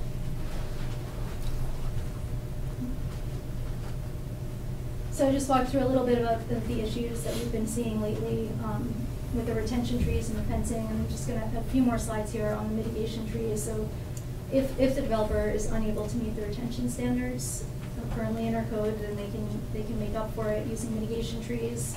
But we are finding that also has been problematic. So here's a couple trees in one of the lots in Zion Meadows that obviously are dead. In the zoom out picture, you can actually see the sprinklers are on and they're watering away from the trees. So you think these trees just haven't been watered. So again, we're kind of transferring this burden onto individual homeowners who aren't necessarily watering their trees.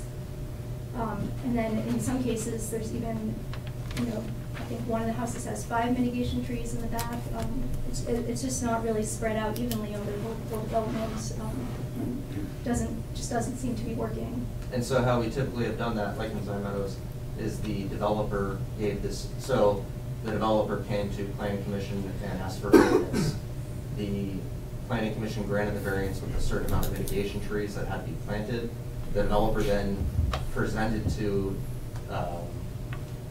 city a document showing where all the mitigation trees were, and we accepted it. Now, the downside of that is they put like 5 or 6 trees on some lots on one lot.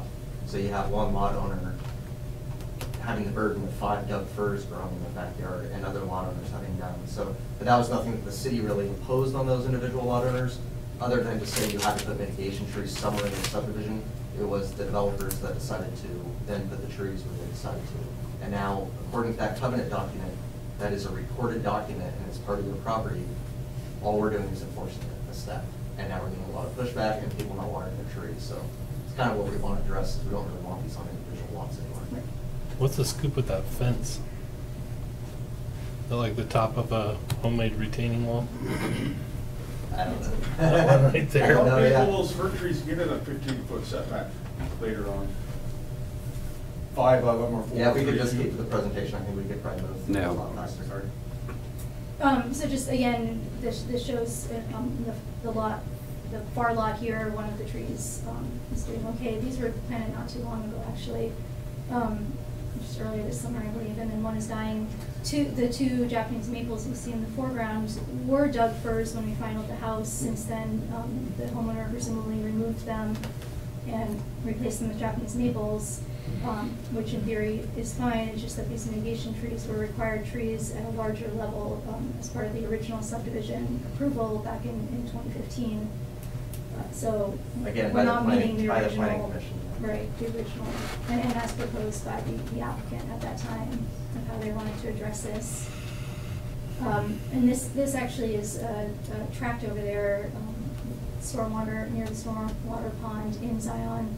And these trees have all been replaced once before because they died, and now this is a second time here that they're all dead again. So, I think Dale actually brought up a good point. We're not really trying to perfect the code, and it applies to this as well. We're just trying to make it better, and I think currently we know that it's not working. As Kelly mentioned, we have been moving more towards trying to get these trees, both retention and mitigation, into more preservation tracts that aren't on individual properties, so that builders have a little more flexibility in terms of how they're building their houses, because they're not having to accommodate a retention tree all the time, or put in, 5 mitigation trees.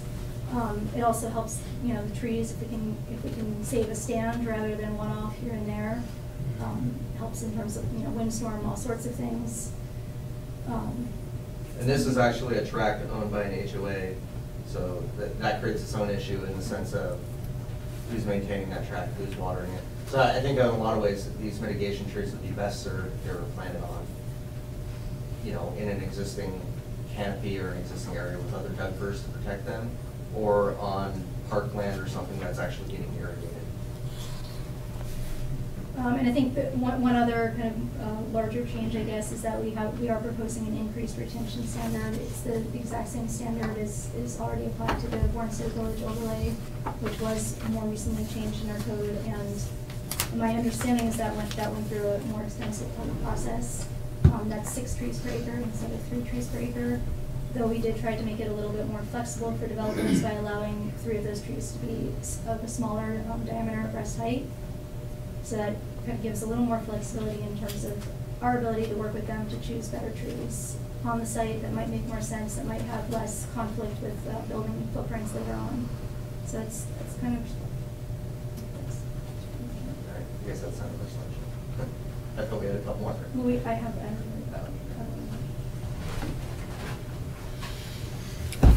Okay. So I think in summary, I don't know what the concerns will be. I guess we'll hear in a few minutes.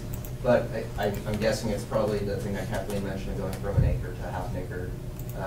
So one of the things I just want to bring up there is, so currently if you have a half acre in city limits, and you subdivide it in like the R3 zone, you could potentially get up. You probably wouldn't be able to maximize it to 10 units, but you could get up in the 7 to 10 units. And we think that's a lot of units to put on a half acre site without any retention requirements, or at least applying for a variance and paying for mitigation trees somewhere else. So that's one of the big changes I think that you'll hear about tonight. The other probably 2 big ones are upping it from 3 to 6, as Emily already brought up. And that's just trying to keep in line with, as she pointed out, what was done in the Bornsted Village Plan, which was, I think, a good example of a better tree retention and ecology standard.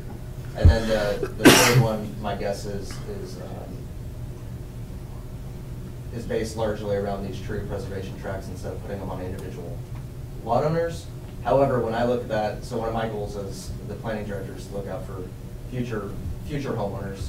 And so while it may impact the development side of things by not actually having as many lots in a subdivision, because 1 or 2 of those lots would have to be designated as a preservation tract, I think it creates a much more sustainable future for that subdivision, for those trees, because then you don't have individual homeowners owning the trees on individual small lots. So I think there's just, it's a balancing act, I think. And I think when the code basically says, here's your density, minimum and maximum, I think we need to kind of look at where does a particular lot fall within that density range based on the existing conditions. Does it have a ton of trees? Does it have wetlands, steep hills? Because if it has all 3 of those, my guess is that the density range is probably going to fall more on the minimum side. And if it's a bare piece of flat land, my guess is that the density standard would fall more on the upper end. So I think that's why you have such a density range. And it's not a one-size-fits-all approach where every lot can be developed at the, towards the maximum density range. That's how I can look at it. So I think that concludes our summary. Okay. Was the tree tract a separate new designation tract, or would it be in combination with already green space or parks that are required for a development in part of that? We were thinking to be a separate tract, most likely, unless there is a park within that subdivision that is being designated as parkland, and then it could potentially be part of that park. I mean, that's kind of a whole separate issue, because then you got, as you know, for being on the Parks Board, or representing the council on the Parks Board, is that it's really hard as, that's under our umbrella now in our department, but it's not our decision. We're going out to the Parks Board, they're giving us a recommendation, and they give it to you, because they're an advisory board. So if we accept a ton of retention trees on any particular land that's going to be designated as a park in the future, then we're kind of setting the precedent that that park will basically be a tree preservation park. Like it won't be developed into a park with fields or playgrounds probably on it. I mean, it could be something like mining, so it could be something cool like that. But you're probably not going to have a big open field in the future when you do your parks master planning for that individual park because it has all the retention trees on it. So I think there's, again, it's a plus and minus. Ray? For the record, Ray Moore, All County Surveyors. I was emailed this letter as I was walking out the door tonight. I think you all received it, but I'll submit a paper copy too. So I guess I'm here kind of, I kind of beat the drums and sent emails out to all these developers when I found out about it. Or other, I would have been at the planning commission meeting a couple weeks ago. So staff has demonstrated that there are many flaws in the current code, and I would have to agree. No one wants to be told what they can or can't do in their backyards in Sandy, especially in Sandy. You want to maybe re-landscape, cut a couple trees down, put up a swimming pool or a trampoline for your kids. Years later, you would get rid of those things and plant some trees. So as an engineer, my main job is always to solve problems. And the first step in solving any problem is to figure out what is the problem. In this case, it's the code. It's the code as it says today is the problem. So the proposed fixes to the problem, as staff pointed out, we're going to double the number of trees in Sandy proper that you have to maintain or preserve. We're going to reduce the tree diameter from 11 inches to 8. 8-inch trees about that big around. We're going to expand it to include more properties in Sandy. Half an acre of contiguous owned property. These changes are not going to fix the problem. It's going to make it worse. And I just wanted to point out too that this code, I believe, applies to all zones, including commercial and industrial. I walked out the office today and thought, if our office burns down, the tree Dale planted 15 years ago is about that big around. The 5-foot drip line encroaches over into our driveway, into our parking lot. What would happen if our office burned down? And then we had to create a tree track 5 feet outside of that tree. We lose our driveway, lose buildability of our site. Especially in high value commercial real estate in Sandy. They just don't get it. So staff's answer to the problem, like I mentioned, are private tree tracks and conservation easements. And I believe they're private. It wasn't real clear there. Seems reasonable at first, but has anybody really thought this through? Sandy currently has a problem with homeless and drug addicts. My wife reads about it on Facebook all the time. The new tree tracks may be an attractive place to hang out. There'll be no lights. Night it'd be a good place to not be seen. And if they are private, this will be up to the homeowners to deal with, and or HOAs.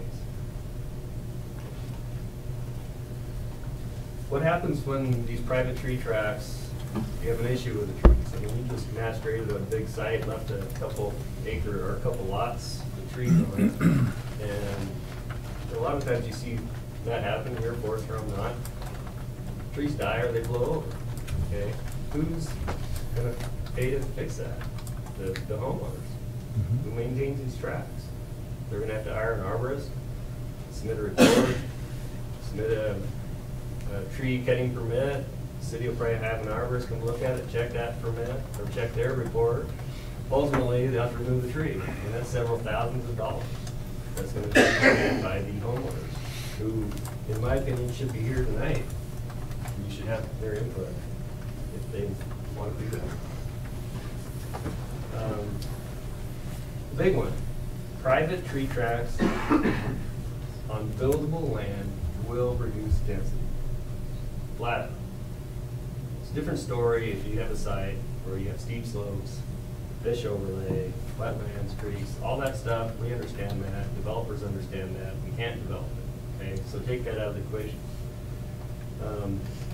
We're dealing with several sites right now that are outside of those.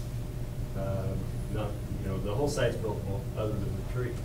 So if you start looking at, what does that mean? From what I gathered at the planning commission meeting that I watched on the computer, staff is gonna take a position that they're not going to allow variances to remove protected trees if you're upwards towards your maximum density on the subdivision. So that tells me, well, we better just start planning for somewhere toward the bottom density, the minimum density, not the max. If you look at the code on R1 buildable land, the difference between the minimum and maximum density is about a 37% reduction in lots between the maximum and the minimum. And that's huge.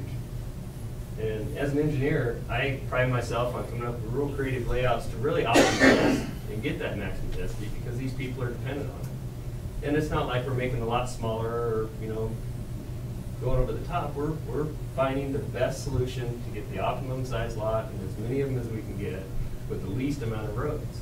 You start mixing trees into that equation, you're going to come up with very inefficient layouts that will ultimately cost the developer and ultimately the homeowners more money. Staff's indicated there's no financial impact. I strongly disagree.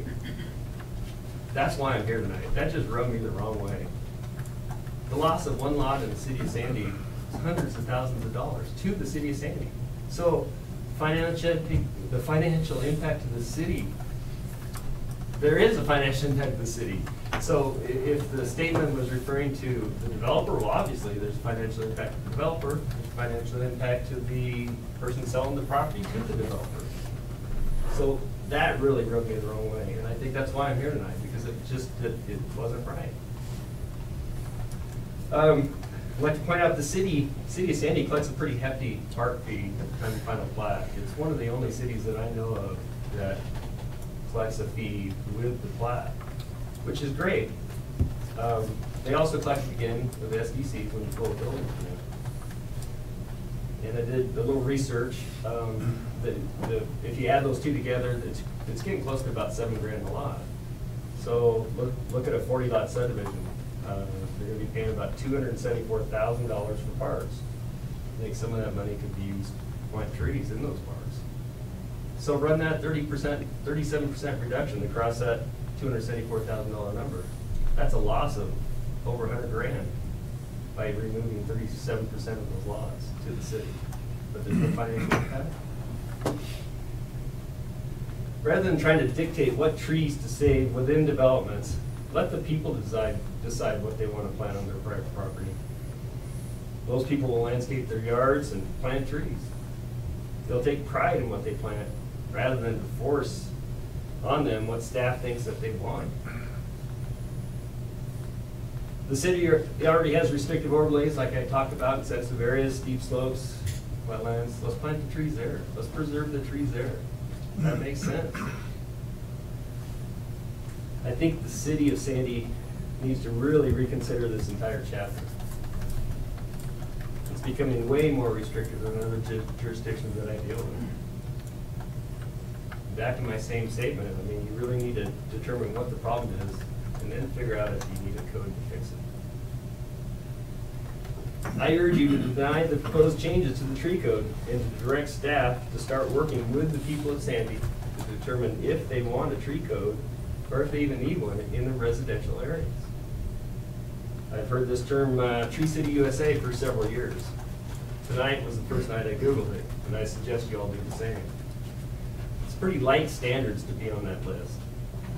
And there's even statements on their website that they recommend tree codes that are really to the point and brief and real simple. I followed links from their website for model tree cutting ordinances or tree preservation ordinances. The ones that I found dealt with public street trees in the city of Sandy, or the city parks.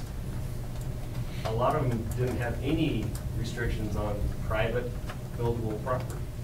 I did find one that says private buildable property restrictions optional. But I think for staff to say that they want to be on this list so that they must follow all the codes requirements to be on the Tree City USA, I think really if you review it, maybe it's not even required. Now, do do the people of the city of Sandy want it? Do they want urban forests in their neighborhood that they're gonna have to own and maintain? And pay park fees to the tune of $274,000 for a 40-lot subdivision? Let's let them decide. They need to be in this discussion. And that's why I really beat the drums too, you know? This is staff may not think it's much of a change, but it's a huge change. If you have a half an acre of property, an oversized lot in Sandy, this code will affect your property. You may be planning on coming in and doing a 3-lot partition. First thing we'll do is go survey the trees. That 3-lot partition may end up being a 2-lot partition. But there's no financial impact. And this is huge. This really needs to be thoroughly thought out. And when the code was written in 2002, maybe they didn't see what was going to happen. So I mean, we have several years now that, hey, we can see what happened. And we can bring in every single property owner that has a tree in Zion Meadows in their backyard and get their input. I'd venture to guess they would rather not have that tree there.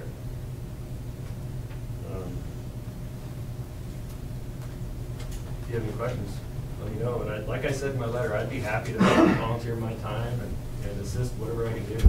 But I really think this code is flawed, and to double the trees is not a good idea. Thank you very much. Thank you, Ray.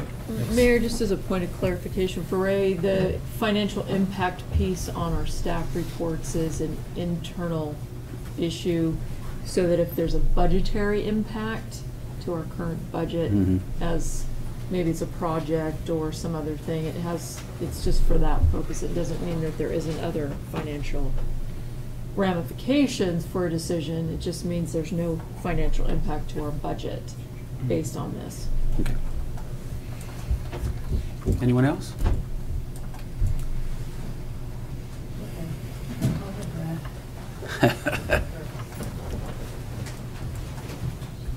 Brad Picking, PO Box 622, Sandy, Oregon. First of all, I'd like to request a continuance of this hearing. I believe can I request 21 days? Because it's legislative instead of quasi-judicial, you can ask. No, it's legislative. You can ask, but we don't have to grant it, but I was inclined to do so anyways. What I would like to propose is that maybe Ray from All County could do some examples of what this doubling of the retention area could do to potential properties, because I agree with Ray, you will lose lots. And so this is a condemnation without compensation. So I would like to be able to at least show this to the council. We didn't have enough time. Okay. Thank you. More work for you, Ray?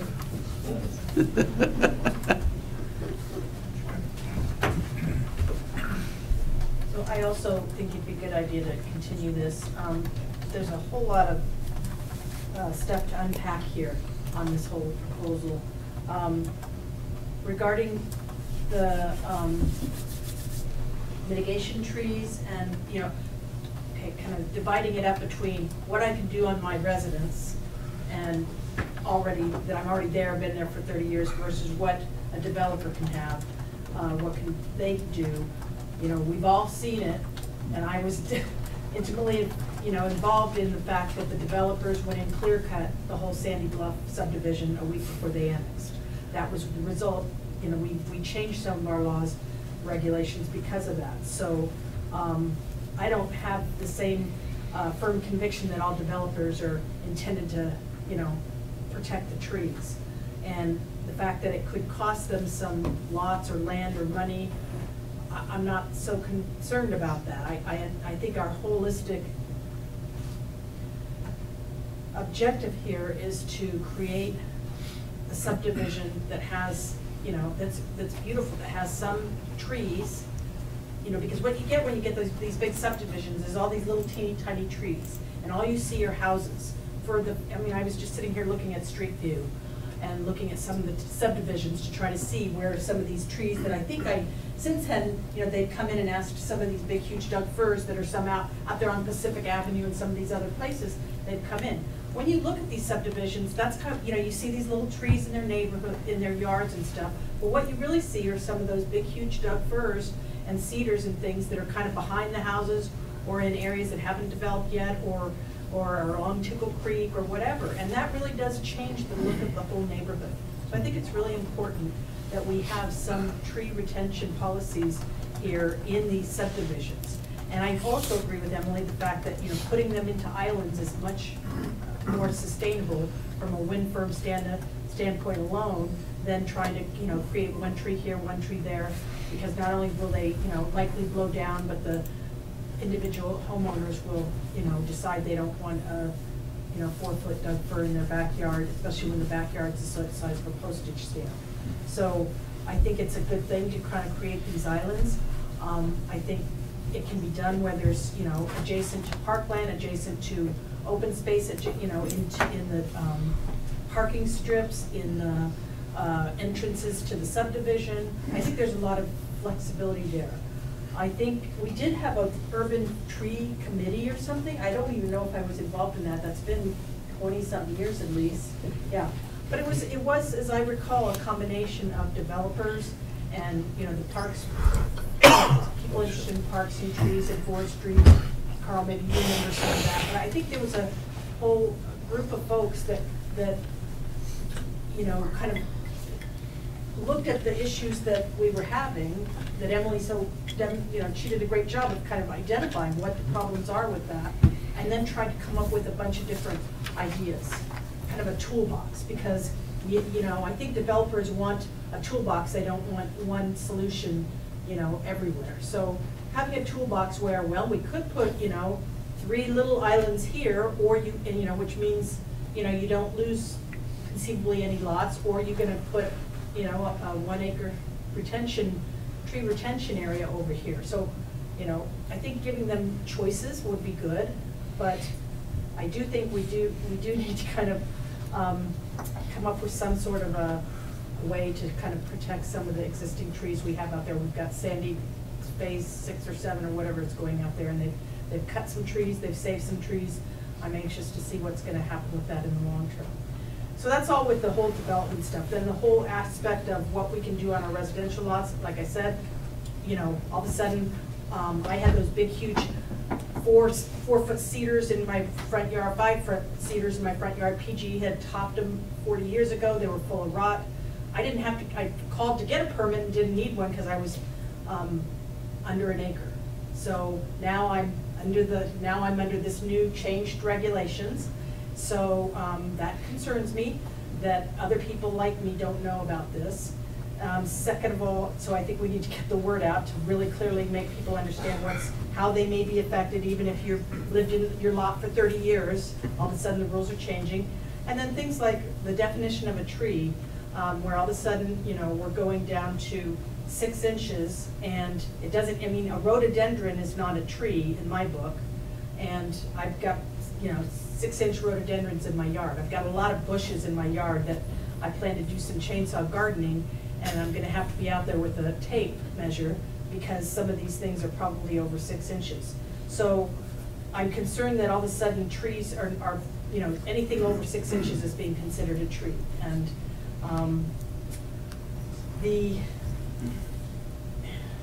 it's just a lot to take in. The things about, let's see, the view shed stuff. So one of the questions I have about is when we on the Parks Board, we were trying to maintain the viewpoint there, and so trying to prune trees or even just cut some alders that, had we gotten on it, when they started growing up, we'd have been fine, but, nobody did anything for quite, those alders and vine maples grow 6 inches in about, 7 years. So we need to have some flexibility there to maintain the view shed, cut some of those alders and big leaf maples that spring up, and not have to go through all the rigmarole to do that. So anyways, there's a lot to unpack here, and I think there just needs to be a little bit more time and involvement with a lot of different folks to kind of, I think they've made an excellent start, and I think, they're on the right track. I just think it's kind of confusing for everybody, and I think we need to kind of identify all the possible options that we could kind of conceive of to meet the needs for both landowners like myself who've been there for 30 years on my parcel and new developers that probably want to make as much money as they can. So Thanks. With no risk. Anyone else?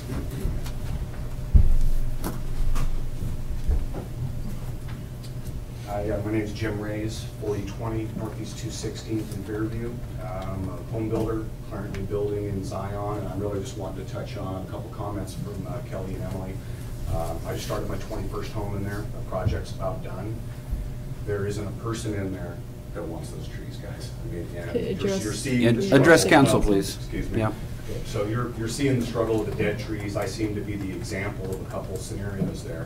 One of those protected trees was 7 feet from my foundation. It's a legal lot of record. I'm within my setbacks on all 4 sides, and I'm told that I have to pay to remove it, pay my arborist to take a look at it. I had to pay the city's arborist bill to defend because they didn't like the way it was written. So now I'm forced to pay the prosecution and the defense for a tree that is on a legal lot of record. And it was in an area where that root system would have been in the middle of my foundation. It's down now, we're past that, and I appreciate them understanding that. I'm just trying to want to reinstate to staff that this is going to be an ongoing problem with these mitigation trees unless you guys are going to be doing this over the fences and checking on them. They don't want them there. I'm the lucky owner of, I have 1, 2, 3, 4 houses in there that have 4 trees in 20-foot backyards. Those trees are all going to be a problem structurally for the foundation, all of them. And as a forester and the right species, those are a low-growing system, and those root systems go out like crazy. So I'm just wanting to find a way that we could work with the city to find a solution, whether it be tract plantings. I mean, I'm here mainly also on what is coming. I agree with Ray 100%. It does affect values down to the rancher or the farmer or the homeowner, to the developer, to what I have to pay for lots and what the consumer is paying for the home with all these extra costs.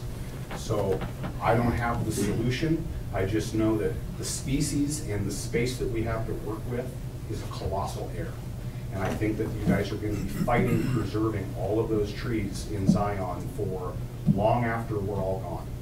And I'm not saying off this earth, but that project's going to be gone, we're going to be on to the next deal. Who's maintaining those trees?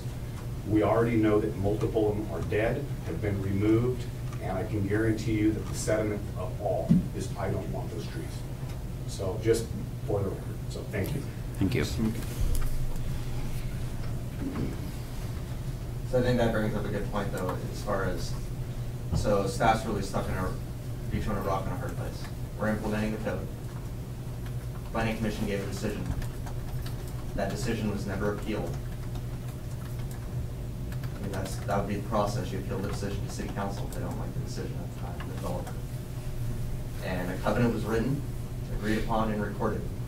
And now, so if those trees die, if we want to uphold the decision by by Planning Commission that represents City Council, I think the only way to do it is to enforce the replanting of those trees. I mean, that's what it says right in the covenant. So it puts us in a really hard spot.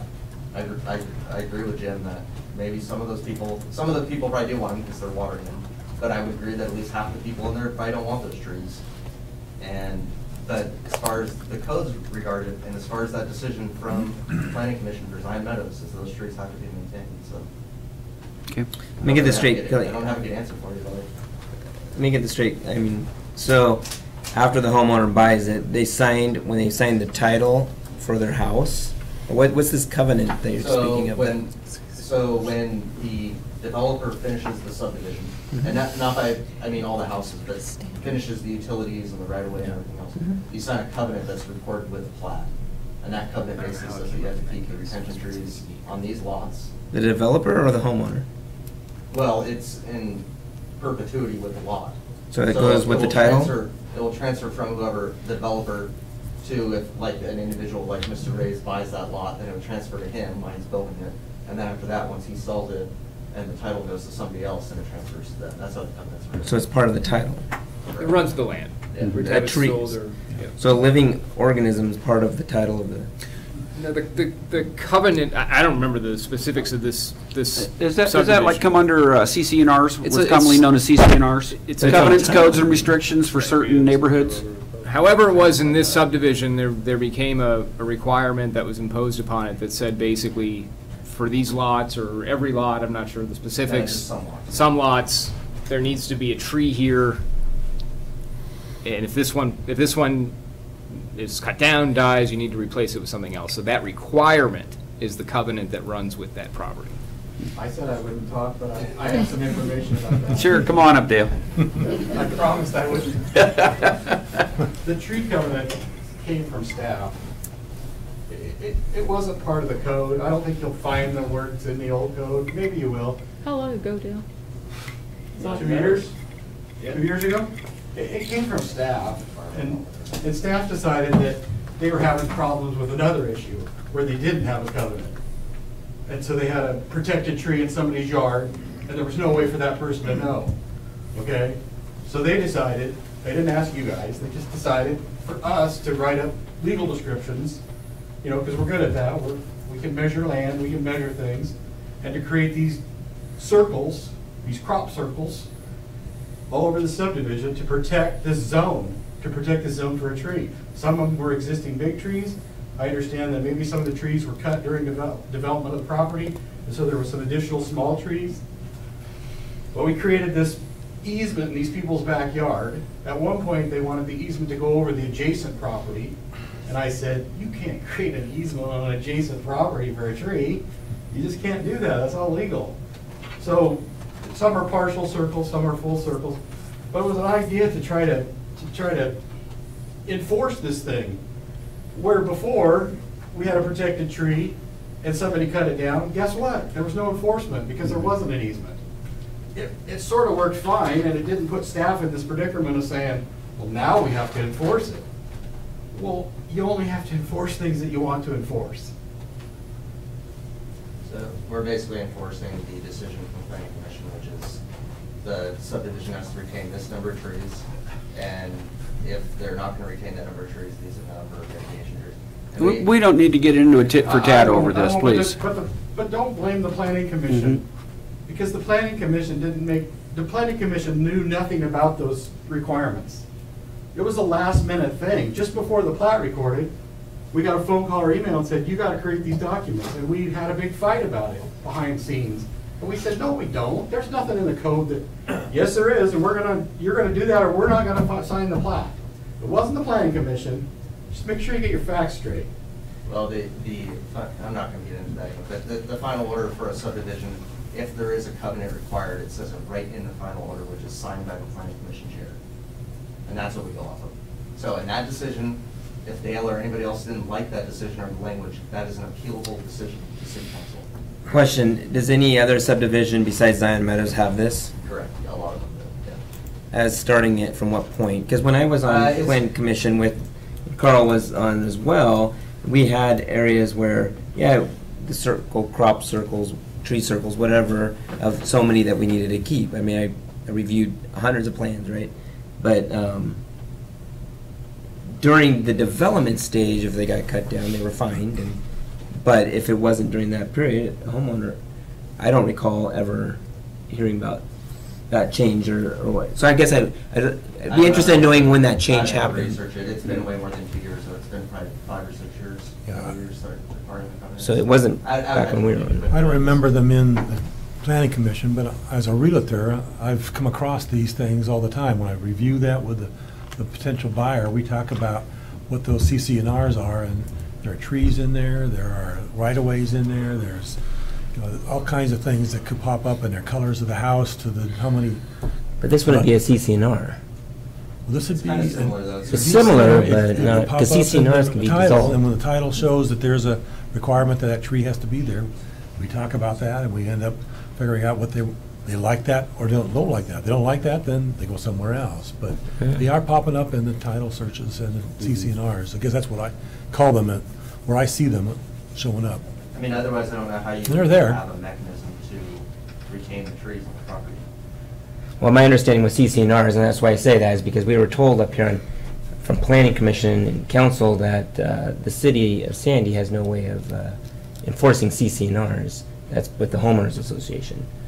Well, that's a problem because right, that's becomes a problem. Homeowners don't really know how to do that either, because they end up who's Right. gonna be the bad guy to be able to put that owner into a place where they Right. take those cars out of there, where they take that paint off of there? That becomes a city problem. I think most of the developments in Sandy don't have HOAs. Not anymore, they get dissolved is what we No, were but told, they have that after a CCNRs. few years There of are some development, CCNRs still, but going in, they're I know usually that's a attached a families. crucial thing for me when I'm looking for a house. If it's got CCNRs or HOA, back Right. away. Well, it's Not designed, interested. supposedly designed to protect you from those houses that you really don't want to have next door to your Zombie house. houses. You don't want to have The bank zone. 6 different cars parked out front that are all rusting. You don't want bright So paint. the CCNRs and that are kind of recorded similarly Mhm. at the county level, but the CCNRs, like Jeremy said, we don't enforce. Right. The covenants that are signed with us, us agreeing to it. Right. Those are enforced. I think the CCNRs are They are covenants, different. codes, and restrictions, so But it's something that we don't. they're attached to enforce. the titles.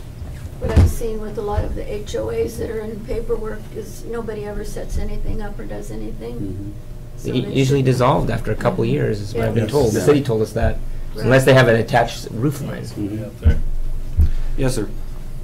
The HOAs. Can you come up to the microphone, please? CCNRs usually run for 20 years of a project. The HOAs are created to take care of common tracts of land. Sometimes they have irrigation in them, landscaping, so those stay in pretty much in perpetuity. The thing that I question here in the conversation is trees come and go in Oregon. They always have, they always will, particularly now with the last 3 years of drought that we have here on my property. I've got some 30, 40, 50-year-old firs that are stressed. They're starting to lean. They're not getting the water. So does staff, Kim talks about budget, is staff going to inspect these tracts in perpetuity forever? Trees come and go, and people will plant them when they want them, where they want them. Thank you. Just want to add one quick thing. So to my comment as far as the trees go, all of what we're talking about is about building homes and developing neighborhoods. And so that's what the premise of all this, including the trees, including everything we're talking about here. And we're planting trees that are going to cause the same problem that I just had to fight to remove. We're planting fir trees 15 feet from foundations. That is fundamentally wrong. It will cause a structural problem, and there's not one builder or developer back here that will not agree with me. And so what the solution is, I don't know, but what we're doing now is nothing. Why not put one tree on every lot instead of being stuck with 4 in multiple lots and 0 on multiple lots? Now, if that's a developer scenario, that got by me. I had no knowledge of that when I came in to do my due diligence, that I was gonna have to spend approximately $15,000 on 6-foot Charlie Brown trees. And that's what it's costing just me. And I'm not the only guy in the room that has spent a lot of money arguing this point or having to pay for something that's just not making sense. It's going to cause structural issues to any of those homes if those trees reach full maturity. And the example would be one of the pictures that was just on there showing the one tree with the branches around it. That's the way I bought that lot. And that tree, that root system literally extended into the middle of my crawl space. How is that a buildable lot? Saving a tree, that's not a buildable lot if we cannot utilize the setbacks that the city sets forth in its code. So whatever that's worth, I mean, just it's the wrong species to be planting in a structure. Thank you. Sam? Sure. Rich Henry, 19394 Oak Avenue in Sandy. I'm actually a builder and a resident of Zion Meadows. So maybe a little too close to home, but I'm hearing from all these neighbors, which some of the homes I built have those dead trees. They're coming to me, they're saying they can have them removed for $500, is what I'm being told. I don't know this is a fact. And they will plant a tree somewhere in the city for them. Well, they don't feel that they should pay $1,500 to remove the 3 dead trees in the backyard. What is the city, what are they going to do to these people if they don't replace them down the road, or what avenues? I don't know what to tell these people. Now, the houses I haven't built, they're coming to me also, because obviously I'm around the neighborhood a lot. So, and then the same thing, some of the mitigation trees are not even on Zion Meadows. They're on the southern property, and they're being re-tagged on the next subdivision. But they were platted for Zion Meadows. I'm being forced to pay $2,000 to close a home, I'm being told, for 2 trees that did not ever exist on the property. and they will not look at it, look at the aerial photos. It doesn't matter because they were documented that they were there.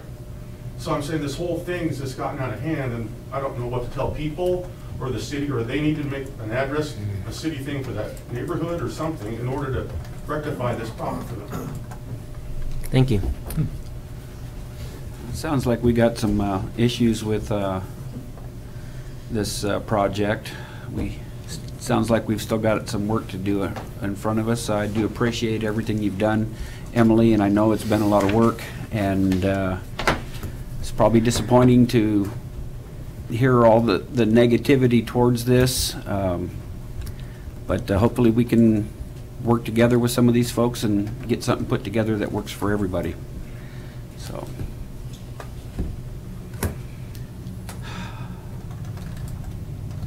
Guess I'm wondering if we have any further discussion, questions, comments?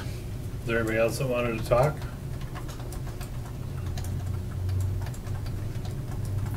I was going to say, I think we've probably exhausted the tree subject here pretty good. I'm going to say I've been on council a long time, been on planning commission, and this is most we've talked about tree. You know, sign code we're used to. Yes. It comes up every 6 months, but I It'll be didn't. coming up again soon too. I didn't. I guess I've never. Haven't given it this much thought. Yeah, that's a good. That's a well. Then to think about it as much because not being out there, buying or selling houses or building. I mean, I built to myself, but like this, there's real ramifications. So, and I do know about the neighborhood across the street from me that went in and cut all the trees down except one or two, and I pray every fall that they don't fall down on me. So, but so it is kind of true to my heart that we do resolve this. So, but I think we need to do this probably at another I think another staff meeting. really appreciate it too because they're the ones taking the brunt of Right. the bad code. I mean, they're So I not think- trying to be difficult. They're trying to They're trying to resolve help, it right. within the parameters they have to work with. And I mean, I would add, I actually agree with pretty much everything Jim Marie said. Mhm. And he and I have talked a few times down there, and I've gone down and looked, and just the way our current code is, the way our tree protection, standards and fencing are set up, it really does create a conflict when the builder comes in then and says, is allowed to put the foundation up to 10 feet from the tree. There's obviously going to be structural roots there. Yep. And so it's something that, I guess, when Kelly and I have talked about it, and we've sort of worked through with Marshall Ridge by putting trees and tree preservation tracks, and we'll see how that goes. I'm hoping it's better. I'm hoping it reduces the conflict between the builders and coming in and allows them more flexibility and protects the trees better. That's where we went. I mean, I think Jim's idea of one mitigation tree per house might work too. I'd rather get them in the track so it's not on the homeowner then, and the homeowner can plant what they want, and then you're not placing, a big Doug fir 15 feet from a house. That's going to be a problem later on, and Jim 100 years from now is going to be dealing with that. New Jim, so that's what we're trying to do, and that's where we're going with these preservation tracks. Okay. And I do appreciate staff. I know you adopted the code that's there. Sorry for having us not realize and maybe fix some of this. Inherited, right, not adopted. Yeah. Okay, sorry. Maybe the wrong use of a word here, but I also feel for the resident of a private owner going, I want to remove that tree in my backyard because I'm tired of the needles. I want to be able to do what I need to do on my own branches, or the fact that we are spinning out a lot of postage stamp lots that we even tried to increase the size of the state and had to change that to where it doesn't make sense to have a big tree in your backyard. Your pictures prove that. So, but I anyway. definitely believe we have more conversation in this one. And we're here at 10 o'clock at night, and I know that as time goes by, we're going to be doing less and wise decisions. We're doing more of reiterating things that we just don't want to talk about again. But I think we need to move forward on at least part of this piece. And I thought we had some consensus on the first 4 of these items that we would try, at least temporarily, to get past the problems that we have currently and do a reading, fix those things, and then I personally would like to see a committee of some developers, builders, staff, and maybe a council or somebody to work our way through to a better solution for some of the forestry issues. I think we really need somebody that represents the local community, though, as far as on the other side of the coin, like the ecology side. Because I think that's the only way to get the full representation. Get balance. Of everybody in town on both development and making money, and the other side of the people that are looking at it purely from a ecological and environmental side. I think there's some balance that's needed there. You're talking about a scientist of some kind. Probably an arborist plus just a person that's passionate about trees. Right. I'm thinking the residents, is what I'm thinking about. Yeah. We need somebody reasonable, too. We need the Lorax. There you go. So I might, if I can interrupt here, I might suggest what you do if there's additional discussion, have that, close the hearing on this, make a motion, and I'll suggest some language for the ordinance that would take out section 5, which is the chapter on 17-102. Correct. So what you'd adopt a first reading of is just those first 4 chapters. You'd leave this out, and then maybe provide some direction to staff about ideas that, I don't know that you're going to, at 10 o'clock at night, come up with the perfect committee. It may make sense to discuss that at a future meeting, but obviously that's the route it seems like the council wants to go. So maybe staff could come back at a future meeting and say, here's an option for this or that, and you'd ultimately decide how that committee would look. Now, do we have to close the public hearing in order to have a motion and a vote? No, you can, if you want to leave it open so you can have, if you want to have comment at the second reading. Yeah, I do. That's fine. And we have had multiple requests for it anyways, and sure. I'm inclined You got to it? agree to it. Yep, there's some language right here. All right, I'd like to make a motion to approve the first reading by title only of ordinance 2018-29 with the proposed code revisions to the City of Sandy Development Code Chapter 17.22, 17.28, 17.80, and 17.82. And I'll second.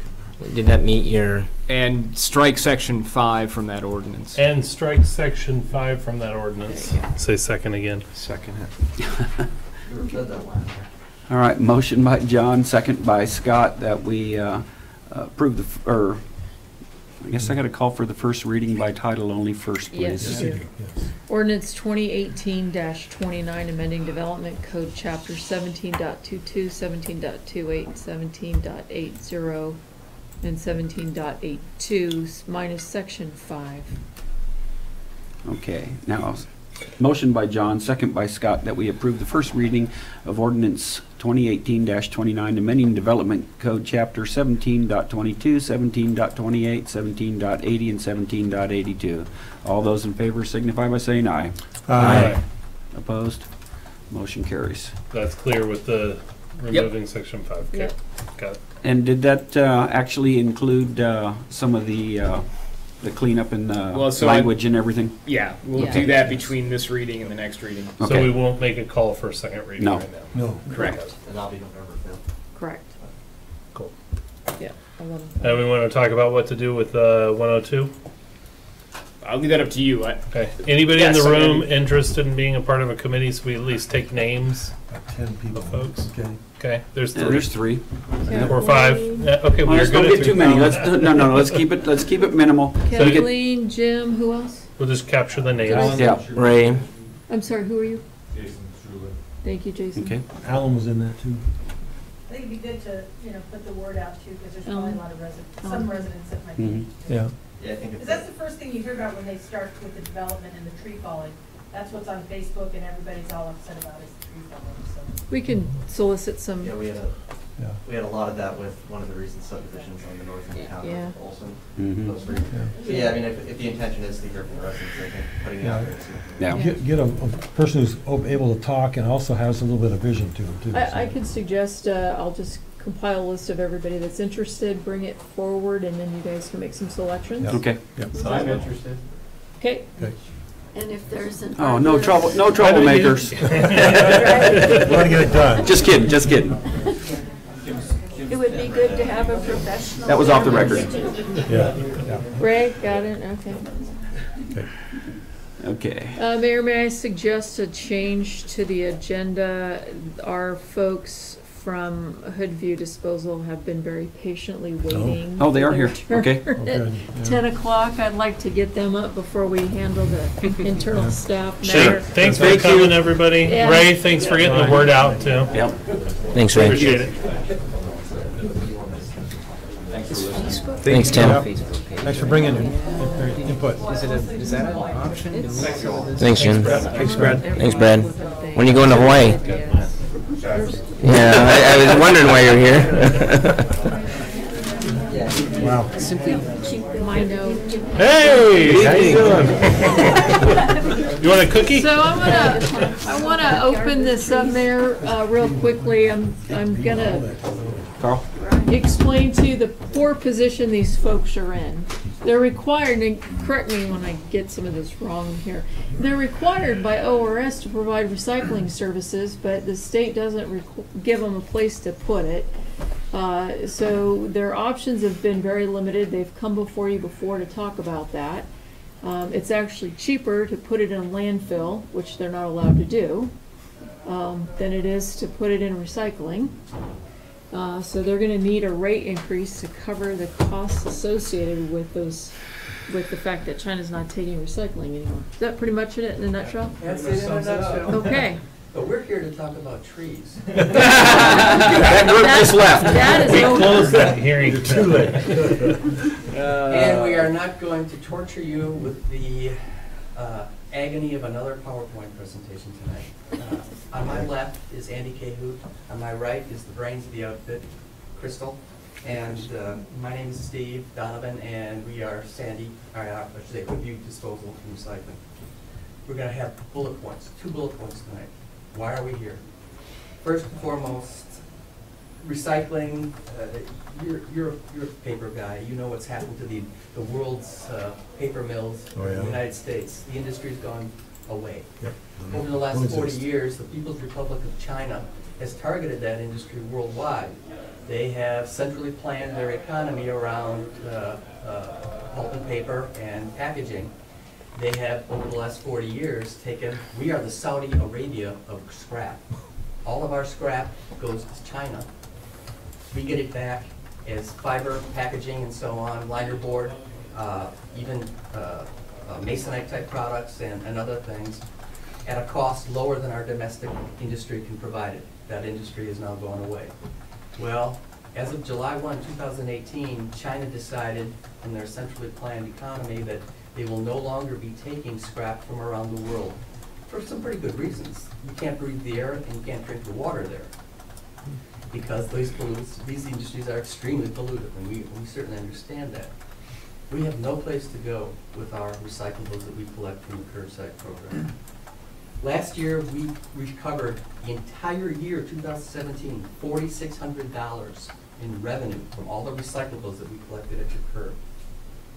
You're never going to make money in recycling at that. And this year, we're on track to pay $114,000. Not get any revenue at all. Pay $114,000.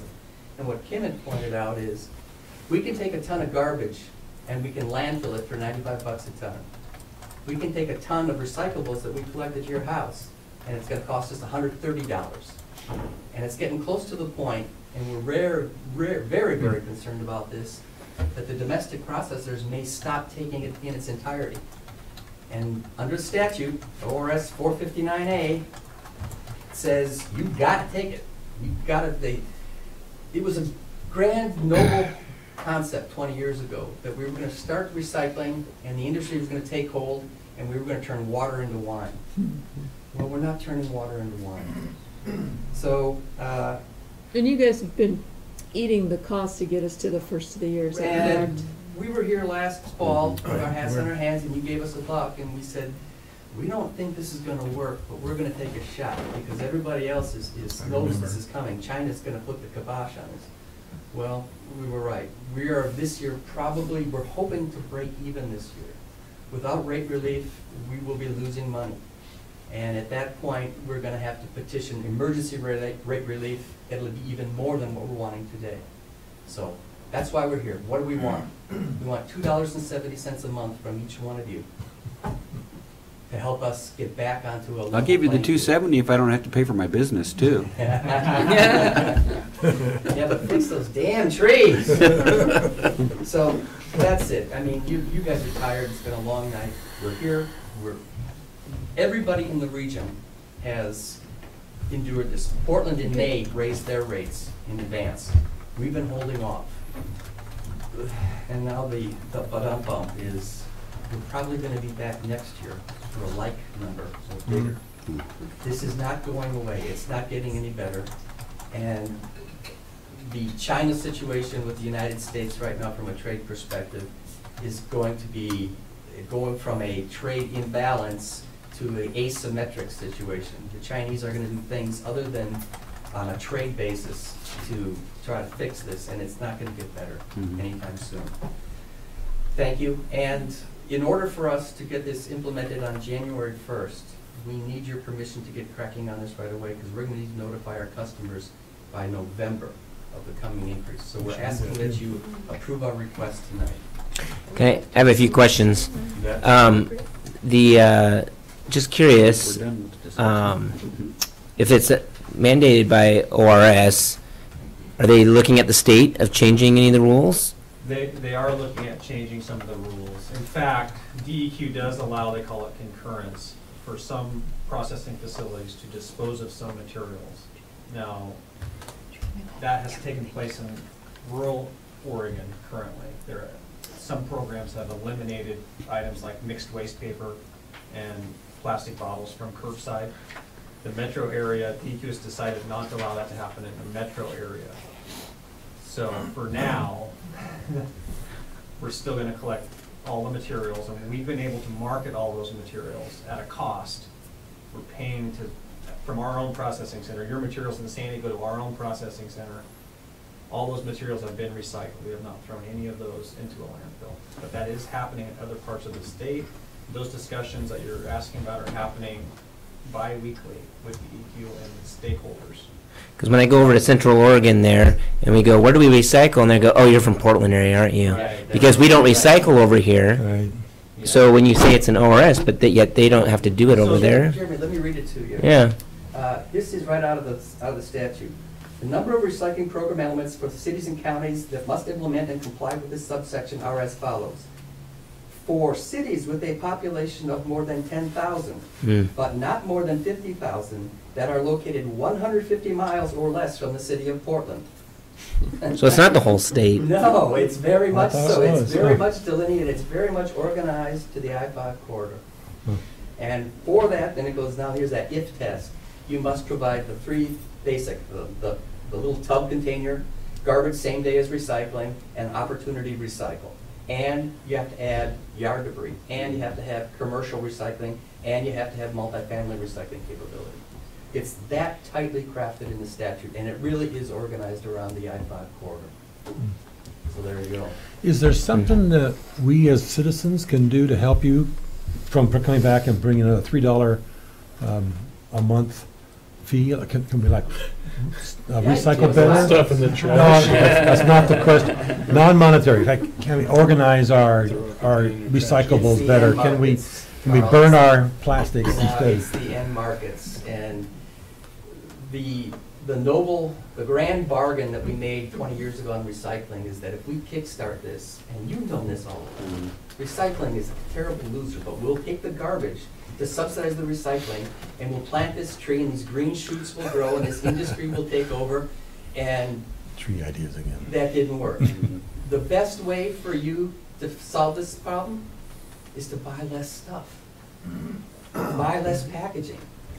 Don't buy all this stuff. Reduce your garbage from 35 gallon to the 20 gallon. In reality, you can't do that and live the lifestyle you want to live. Well, you kind of can. I went from a 3.5 yard, I think it was a 3.5 yard dumpster down to a half yard over the years. So I've been able, and that's at my business, even though I have 3 times the employees This now. whole statute Yeah. is predicated on reduce, reuse, recycle, use less, don't buy so much stuff. That's really what this law is all about. and then Amazon came in, you have a lot of cardboard. There you go. That's true. So is the it? good news is for the Amazon cardboard package, Yeah, I was gonna we ask. still have domestic mills that are consuming that material. Right. We're lucky to be in For the corrugated cardboard? Yeah, for the Lighter corrugated board. cardboard. We actually have recently got a new home for mixed waste paper, because that's the one they're talking about maybe eliminating, was mixed waste paper. Weyerhaeuser or International Paper in Longview started taking from all of the processors in the Oregon area, the mixed waste paper. So we're kind of down to the plastic bottles 3 through 7s, not the milk jugs or your detergent bottles, but the difficult tubs and those type of materials are the ones that DEQ is kind of looking at, well, maybe we shouldn't be collecting those. So we could be potentially discussing that with you in the future. So I have two requests, and it'll sound funny, but you can help me with a dispute with my wife. You don't argue much. Get there. Look into the camera when you respond. Yeah, hi, hon. No, but this is for everyone. Is when you do this, can you put out, add to whatever note that why you have to do this, but also put out an updated what you can recycle and what you can't recycle, because we go back and forth and we wait until the other one's out of the room and changes it from garbage to recycling. But it really is. I'm like, no, that's recyclable. No, that's not. How do we know as a group? Because, which one's going into which? Does that make sense? Like, and so we fill our recycling bin every week, but, and hardly, fill our garbage can, so. And maybe we shouldn't be. Maybe we should be throwing more of that in the garbage can, as my wife and I debate this. Less and more in the garbage can. Well, and as we pointed out, everything in that recycling container that you put in is $130 a ton dispose. Everything you put in the garbage can is $95. But that's my point. If you could update us, because we go back to, I know you remember, I bring this up sometimes, we used to be able to recycle styrofoam, and that was no longer being shipped to China. But it's changed over the years of what we can or what you guys want is recycling and what you don't recycle. We could certainly do another mailer with the bills. I think, well, I don't get a personal bill, so I don't know how it's going to be coming. So those things. But I think the whole community needs to know what is legitimate recycling, because we have a piece of paper that's 15 years old. To me. Do a sticker on top of the cans. Well, mine's wearing out. Well, yeah, I mean, it's like 15 years ago. Well, it's obviously changed over the time frame, right? It's probably going to change again. But it could save you guys a lot of money in your recycling dumping, or What day is your garbage day? Wednesdays. In 2018, there's 52 Wednesdays in the year. We put 208 truck trips to your house in 2018. Mm-hmm. 208 truck trips to your house to pick up your garbage, your recycling, your yard debris, and your glass. Well, they didn't. They missed the glass last time. But look at it this Wednesday. 251. Yeah, think about the level of service you're receiving here. And now, if we stopped recycling, we could drop that down to 104 truck trips per year. Well, what would I do with my plastic But I don't. bottles? I don't want to stop recycling. My point is, we got cardboard and glass. And how many truck trips, how much pollution, how much waste are we doing getting to your house to pick up your recycling that we could landfill cheaper anyway? Well, I'm thinking maybe you ought to just give us the bigger box, the bigger bucket, and we just throw all of our recycled in that. It's $40 a ton or whatever it was cheaper to do it that way, right? It's still the cost. You still got to. I don't care what bucket you put it in. You're still got the cost. It used to be there was some revenue from recycling. Granted, it didn't cover the cost of it, but now it's a race to the bottom. So, and the answer is less stuff. Throw away less stuff. So I got a wacky thing here. So if China decides to start accepting again and says, hey, we're back in business, or another country says, hey, we want to pollute our country really badly, and we're up for that, will you guys take a look at it again then? Because I think some of this is like recognizing it's maintaining a profit margin for you guys. We don't want to come here and tell you guys that we need more money. We don't want to do this. I'm with you. This is just. We don't want to do it either, and we don't want to have to pay it. We pay it just like everybody else does. And I think if things turn, an opportunity to readdress it. And there are other countries that are thinking about stepping up to the plate and consuming some of those materials. So. Yeah. polluting their water in their area. It's their choice. How about we do Their like trees. Sweden and burn it? Cool, okay. Talk about Can I make a motion? Well, yeah. It's time. Thank you. I know you got lots going on your calendar. Well, stay, you gotta wait for our motion here. Jan started already. Oh, here we go. Oh, yes, I'd like to make a motion to approve the rate increase as proposed by Goodview Disposable to cover the costs associated with statutory requirement to take and dispose of recyclables. And I'll second. Motion by Jan, second by Carl, that we approve a rate increase as proposed by Hoodview Disposal to cover, you just covered up my, Sorry. to cover costs associated with the statutory requirement to take and dispose of recyclables. All those in favor signify by saying aye and click on your electronic voting. Aye. I don't have my electronic voting.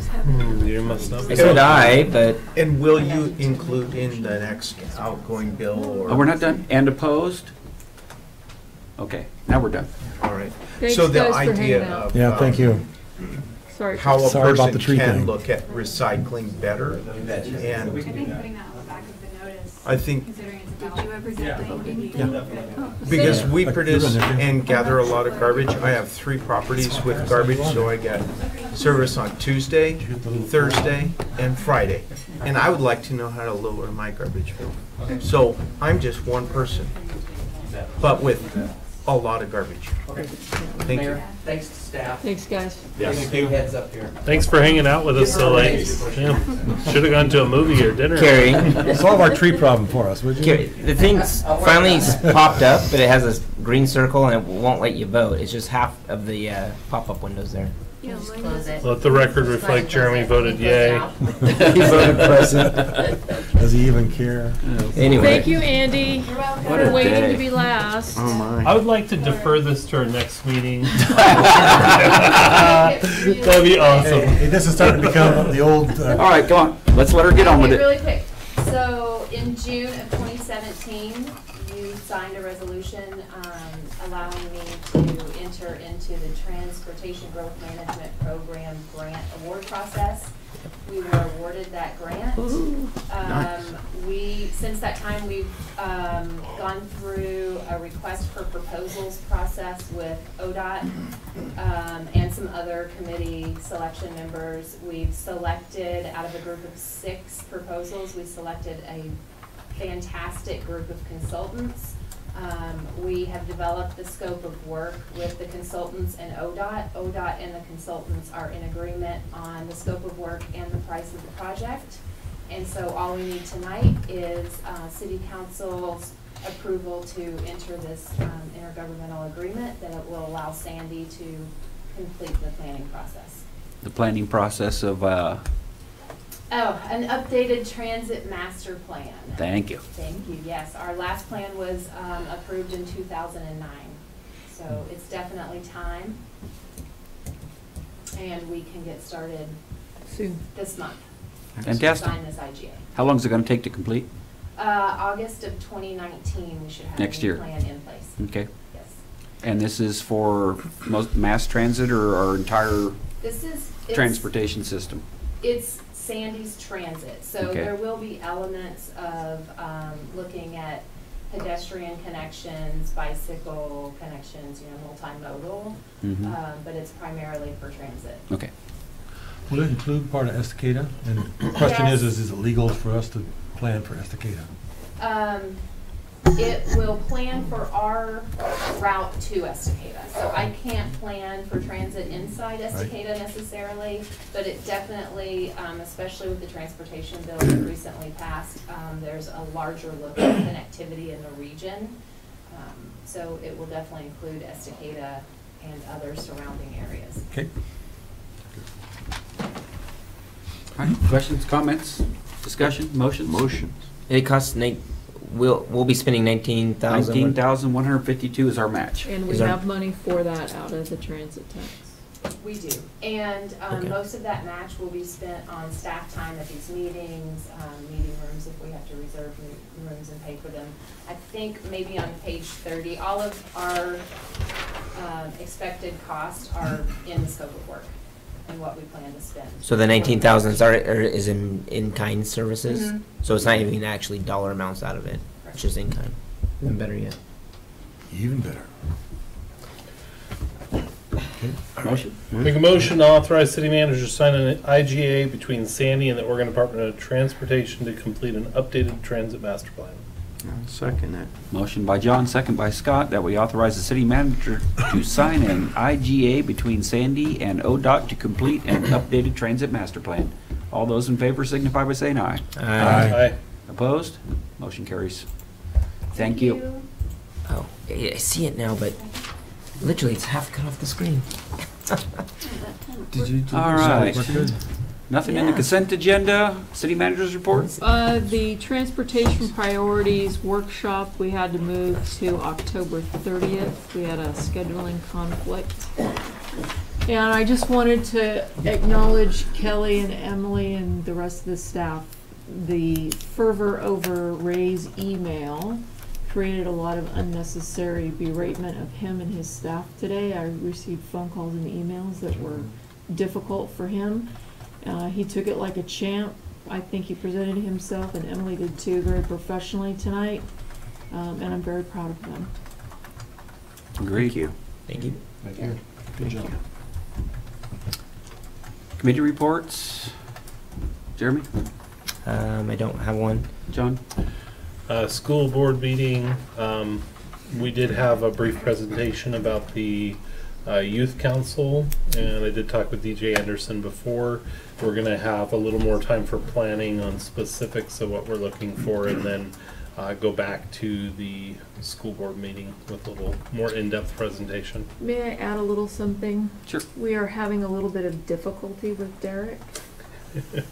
Yes. I've asked to have a meeting with him. He's decided he's gonna take it his own direction and doesn't really want your input or involvement, so we're gonna have a little meeting about how that's gonna work out. Just FYI. Put him in the right track. There you go. He kind of disappeared there for a while, off everybody's radar. Yeah, apparently he did have some presentation at the school board. He did. I was there. School board, okay. Yeah. All right. Yeah. Okay. We chatted before. Okay. Yeah. And sat together. Okay. So, yeah. Mm-hmm. That's it. Oh, and the wrestling team's going to Stevenson, Washington. Travel's approved. Oh. Yeah. Jan?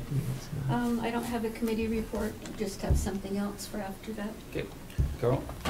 Real shortly, C4, there was Maria Pope is the new CEO for PG&E, and they're going to reduce their greenhouse emissions by 80% in the next 25 years, and they're going to do it with a 100% increase in electricity. So there's a good guess about where your bill's going to go. It's going to go up. That's it for committees. Council report? I don't see Mr. Joe here tonight, so. No. No, he's homesick. Okay, I'll keep it. No. Jan? Oh, I wasn't here on the first when we talked about the plastic bag ban, but I just wanted to report that there's legislation pending to go before the legislature next year to be passed.